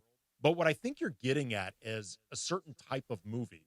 Like most movies now are either sequels or Marvel movies. Like an original story, sort of like that movie mid-budgety. Chef we talked about earlier in the show that we all liked. I don't know if that gets made in 2025. Well, it would get made, but I don't know if it would get made necessarily for a theatrical release. It might go straight to Netflix or Amazon or Hulu or something like that. Like, I think it's a continuation of Hollywood not really knowing what to do or not feeling confident with things that are not largely IP. Yeah, true. All right, so the other question I wanted to ask, I teased it. This has gone viral around various social media sites. How many? Andy's married, Michael's married, I'm married, Brian's married, Laura's been dating the same guy forever. How many people in your life, Andy, have you met that you would have considered marrying? Huh. Did you guys see how quickly Fun just left the room? I don't know. I mean, I guess maybe 3, 4, 5. I'll be honest. I spent a long time not thinking I was going to get married and not particularly interested in getting married. Right. Michael, how about you? Nobody. I'm the same as you. Brian, how about you?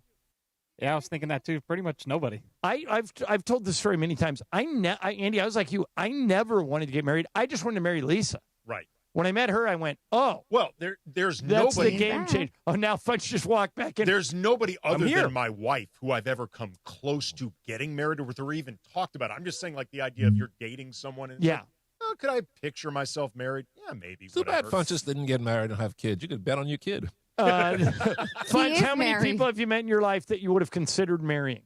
Before my wife? Yes. A couple. Yes. Or Yeah, after. 2. Andy had 3 or 4. Yeah. Michael and I are the same. I only wanted to marry Lisa. Do you still wonder what they're doing now, or what they're doing now? The ones you would have married. Yeah, the Do ones you know would what have they're married. doing now? Yeah. No, actually, I have no idea what any of them are doing. Yeah. Not stalking them or whatever on. They're watching on you right now on YouTube. Damn, Funny, what are you doing? They might be in the Of course chat I am. for all I know. You are Of course I stalking am. them? Oh, my God, you weirdo. Scorekeeping? Yes. Did I make the right decision? Yes. Laura, before you met your pretty boy, how many guys that you thought about getting married to? 2? 2? 2. Yeah, there's Now, two. do you know if those 2 ever got married to somebody else? So one of them, I was very against marriage. Mhm. I dated him for 2 years, and that was like the deal breaker for him. So Okay. now that he knows that I'm older, and he's like, "Wait, you're okay to getting married?" I'm like, "Yeah, just it wasn't you." Are you for marriage now? Yeah. So when And are you going to propose to Christian? I'm not proposing to Christian. Why not? You're a 21st century woman. I'm not proposing to Christian. Michael wants everyone to be married. That's Yes. right. Yeah. I don't want you to end up like Lindsay, stroking, petting your cat alone at home. Lindsay has a great life. Lindsay? Yes. You just move your target. You used to do this to Amanda. Yeah, always. Yeah, to That's Amanda. right. All right. Speaking of moving targets. Amanda's in Denver going skiing alone. You don't know that. You don't know? Coming up next, Game of Games. It is Michael's game. He says it's a game about balls. Something we all need. Even ladies need them. All right. It's next. Game of Games. Before that, let me tell you about the Southern California Toyota dealers. The Toyota and the Lakers have been in business together for 50 years. They started in 1976. And this year, when our season rolls into 2026, that'll be the 50th season they've been together. And there's never been a better time to find a Toyota. You can do it one of 2 ways. You can go to your Southern California Toyota dealer. They're all over the place. Or you can go to Toyota.com. You can explore the full lineup of vehicles, compare features side by side, search all the inventory, all at that website, Toyota.com. Also, right now, make sure you look at the 4Runner. The new 2025 Toyota 4Runner is it. Great ground clearance, an amazing 465 pound-feet of torque. Don't buy a new car without looking first at the Toyota 4Runner. And here's the main reason you want to get a Toyota. Somebody sent me this last week. Of the top 10 car lifespan vehicles, in other words, what cars last the longest once you drive them off the lot, 7 of the top 10 are Toyotas, including all 5 of the top 5. So you got to take a look at Toyota. The new 4Runner and all Toyota vehicles available at your Southern California Toyota dealers. We make it easy. Toyota. Let's go places. The Rich Eisen Show is coming to ESPN LA on Tuesday, September 2nd, 9 to noon. A unique blend of the biggest newsmakers and playmakers joining Rich's show each day, plus Rich's ability, credibility, and sports knowledge unmatched. The Rich Eisen Show comes live from El Segundo each weekday and joins our family at ESPN LA this fall. The fun way to drive home is with Sedano and Cap. Coming up today at 3 p.m.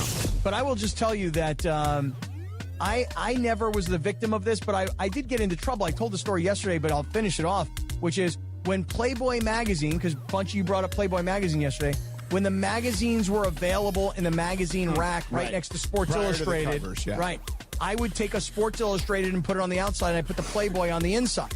And I would look at the Playboy magazine, and then the guy, his name was Mr. Rashkin. He was the pharmacist, and it was his store, and he would bust me, and he would kick me out of the store. Right. Hey, you little 6-year-old animal looking at those Playboy You magazines. filthy animal. You little jerk. Get out of here. I got kicked out for looking at Playboys. Yeah. So maybe you needed a chaperone.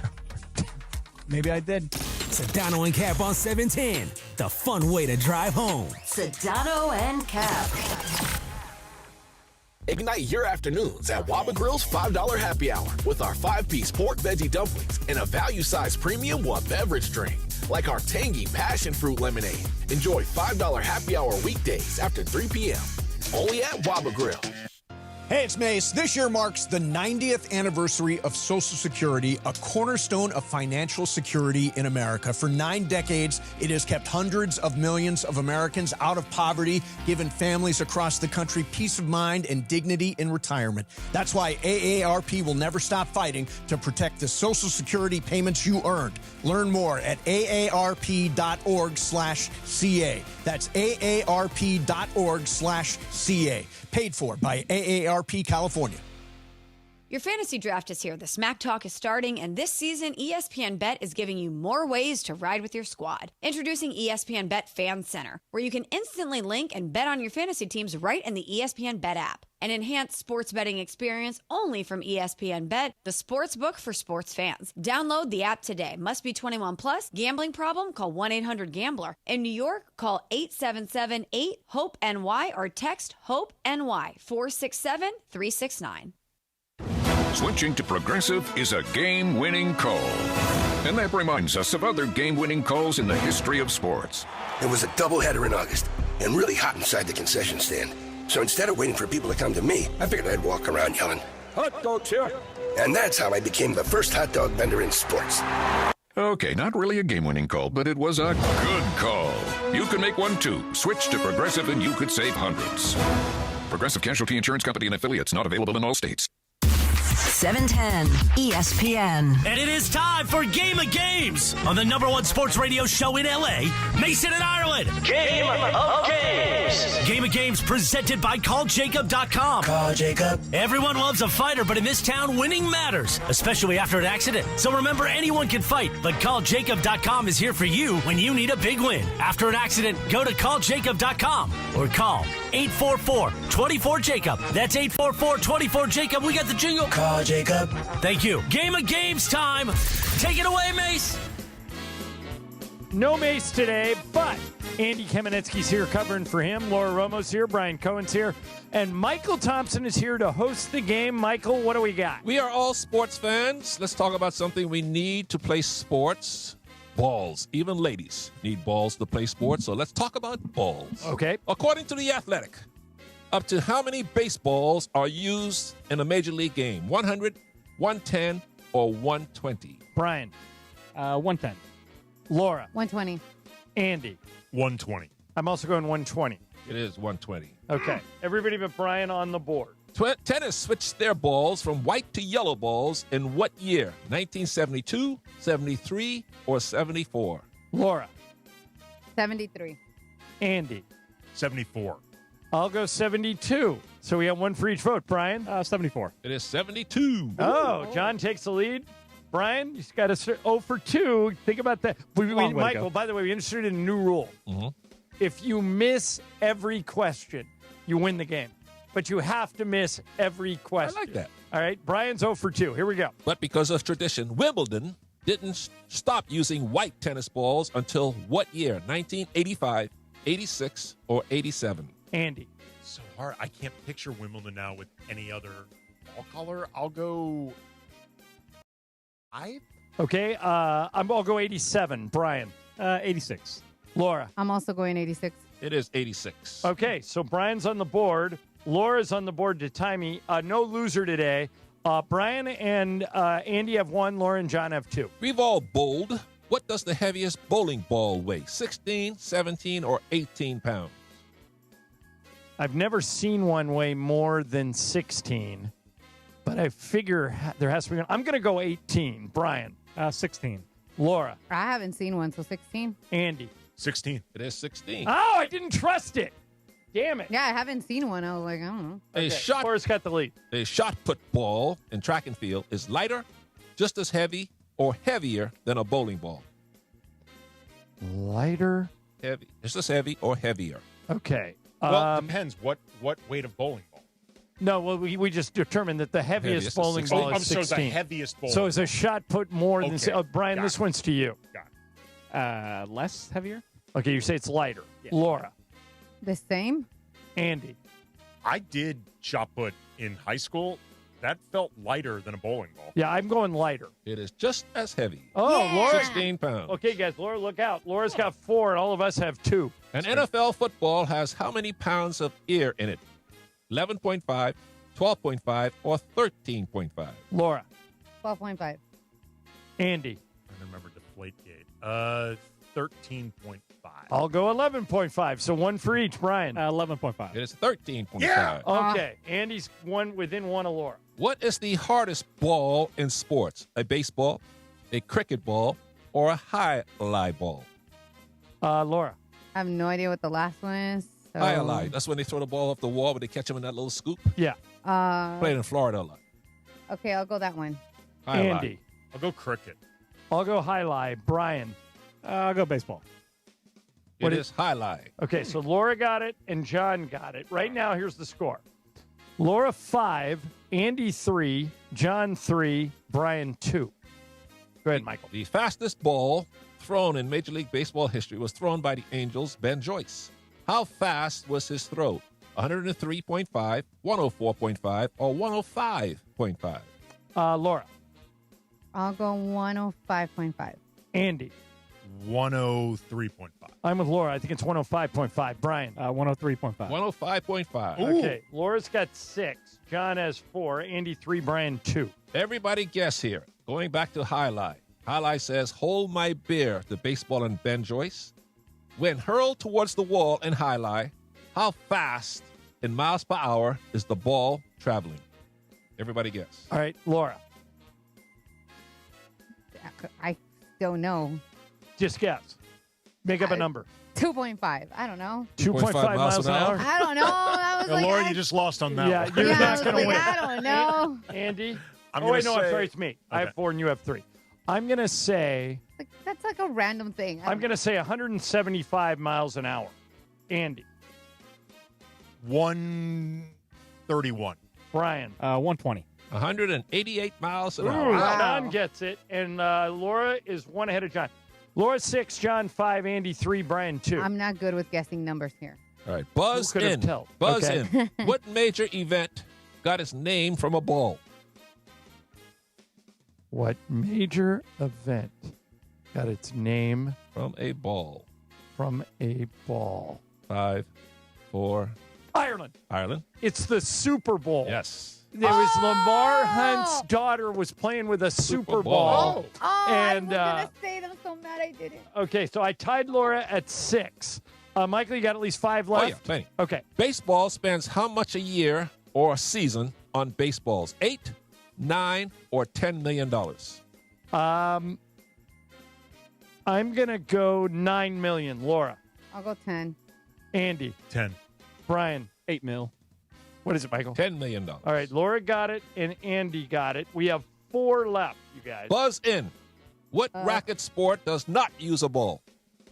Ireland. Laura. Ireland. Badminton. Yes. Damn it. Okay. You beat me.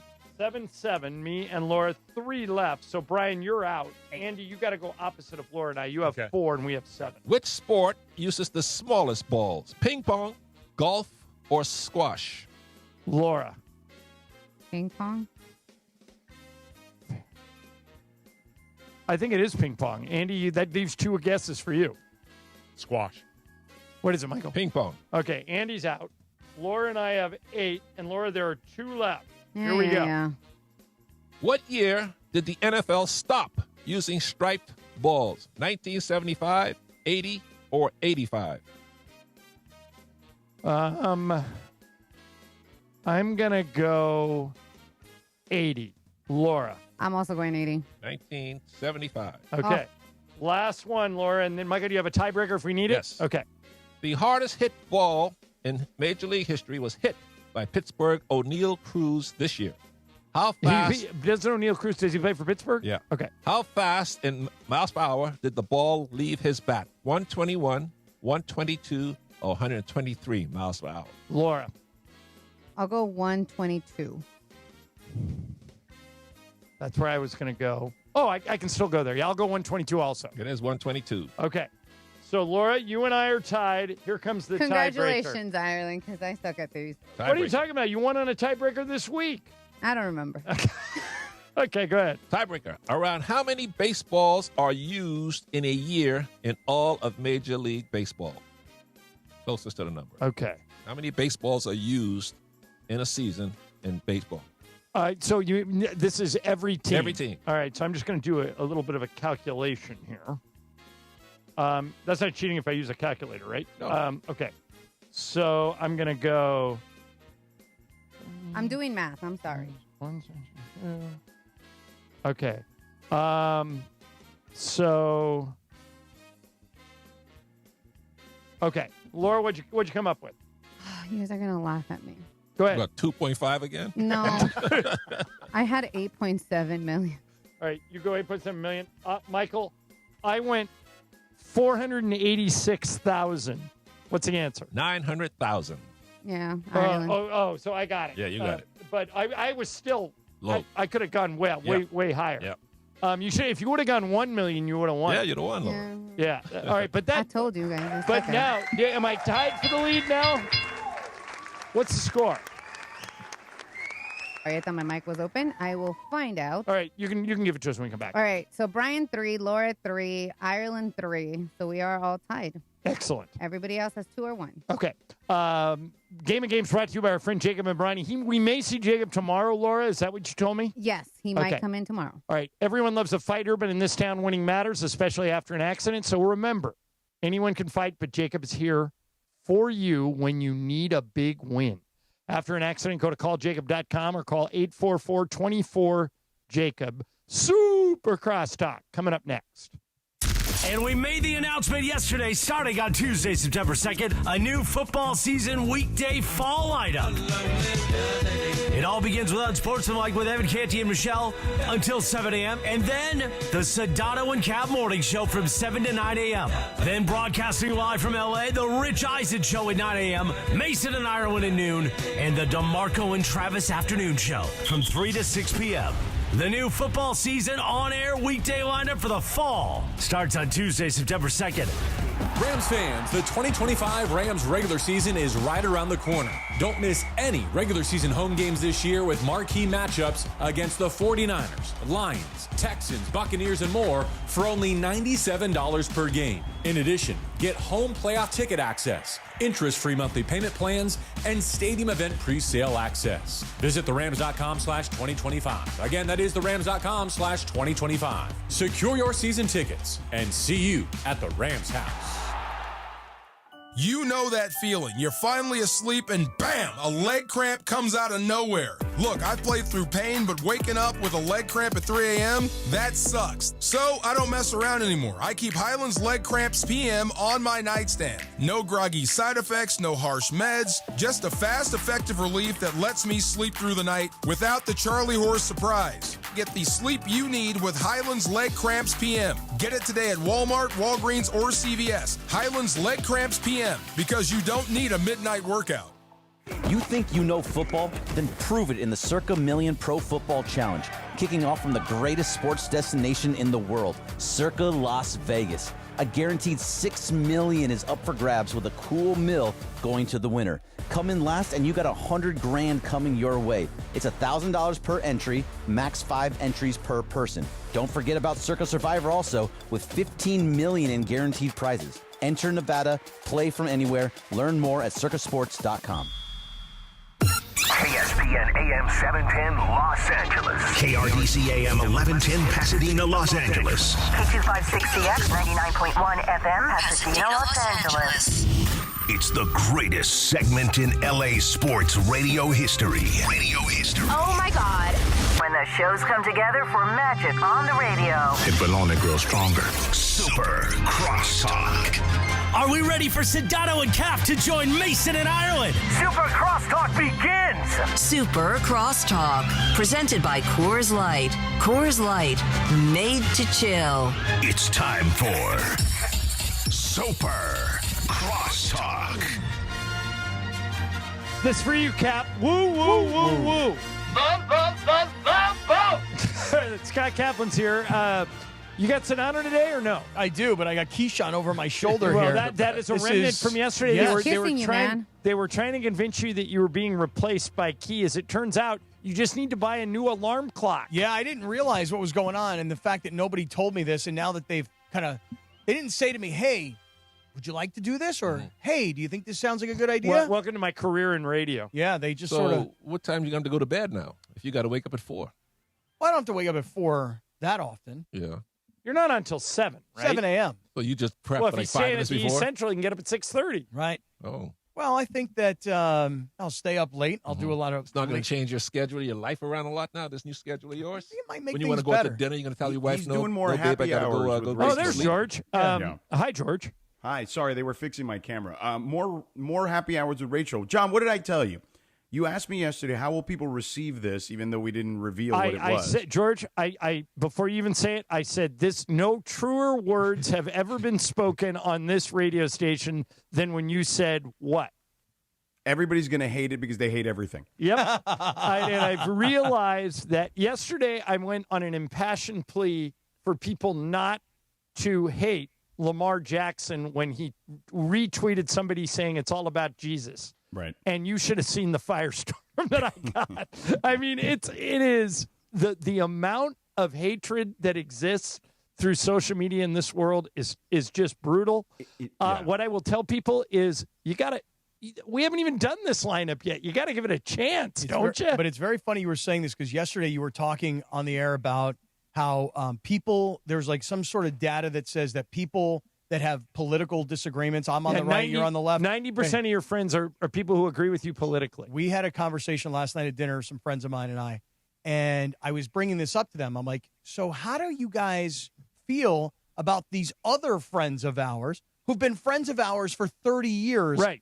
But man, they're in an opposite world that they live in, you know? They disagree with you politically. Yeah. And we were having this conversation, and my friend's wife was saying it's very, very, very hard to remain friends with people when you are that opposed politically. Yeah, I guess it could be for some people if you're extremely passionate about your political issues. For me, it's not. I have plenty of friends who are Democrats, plenty of friends who are Republicans, and I like them the same as I liked them before. Yeah. This is my view on all this. Yeah.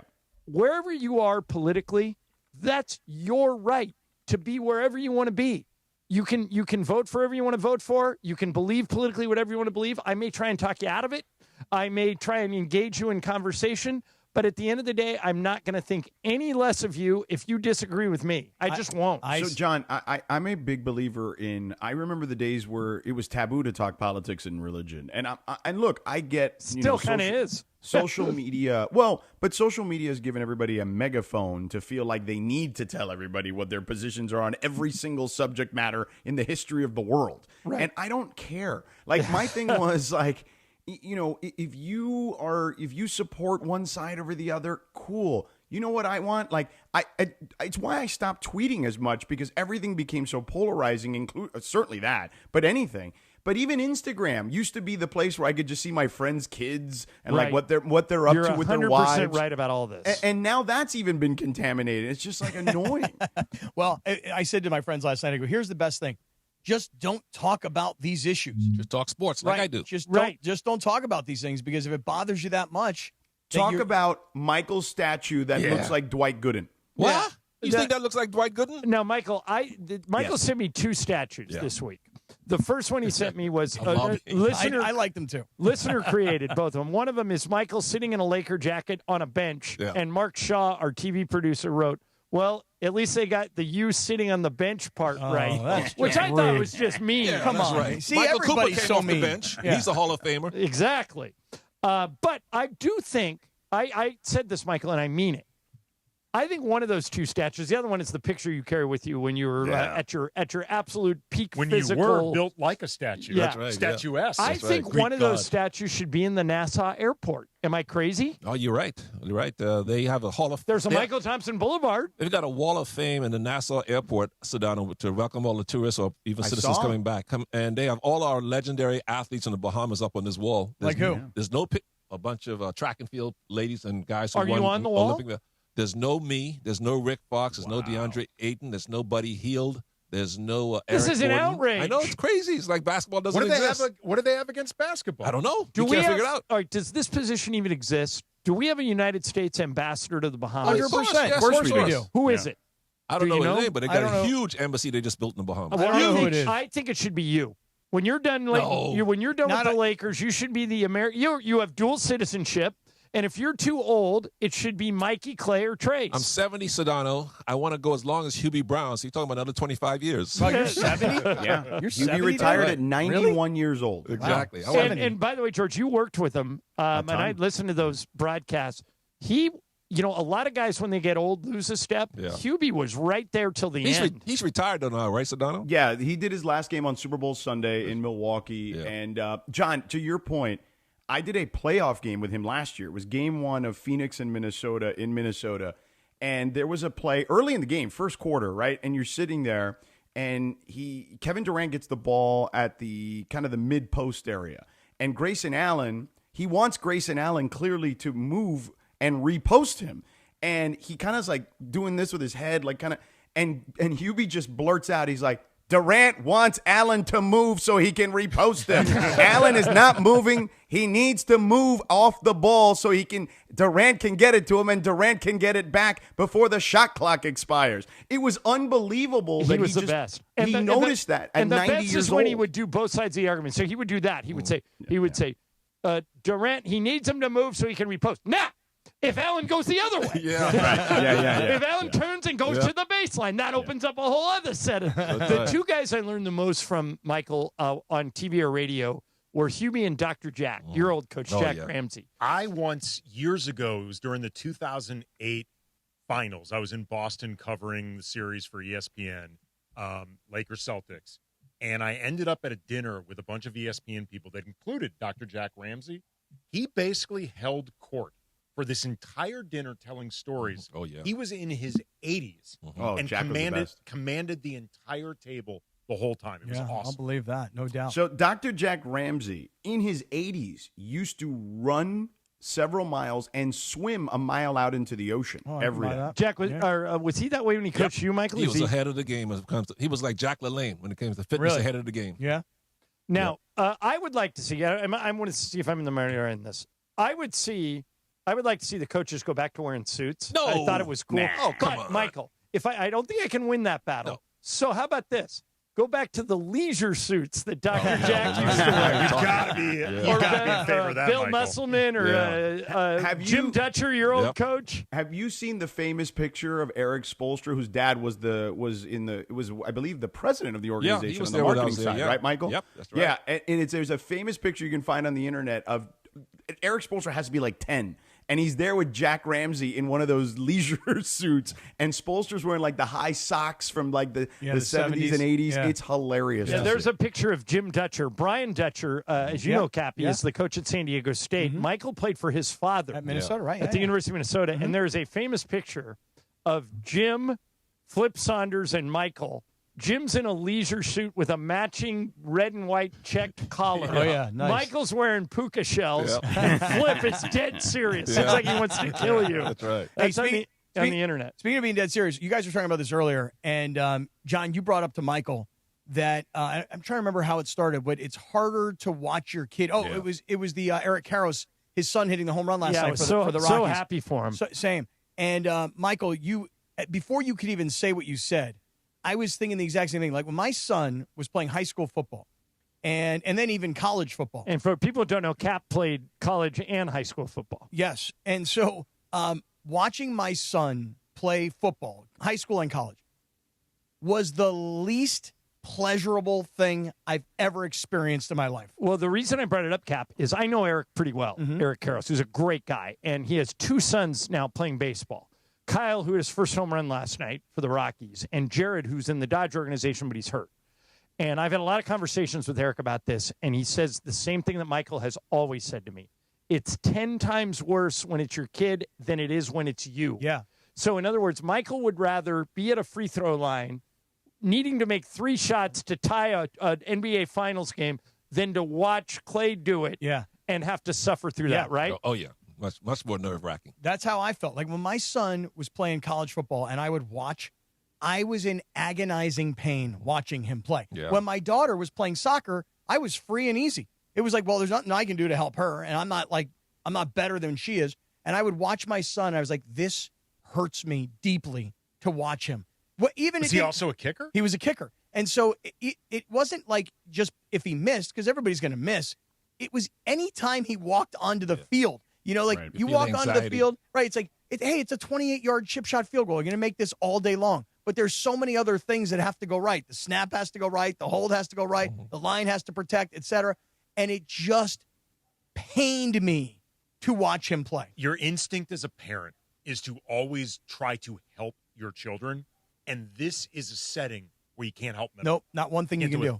Except sit there and suffer. Oh, yeah, big time. The big announcement yesterday, you guys are moving in the morning. Sedano, how are you feeling about this? Are you got your new alarm clock? You ready? Oh, I love it. First of all, it's for me the 7 o'clock start is key there. Yeah, because you're up at 6 anyway, right? Right, and so on the days I do it from home, when Cappy's at home, it'll be easy just to roll out of bed.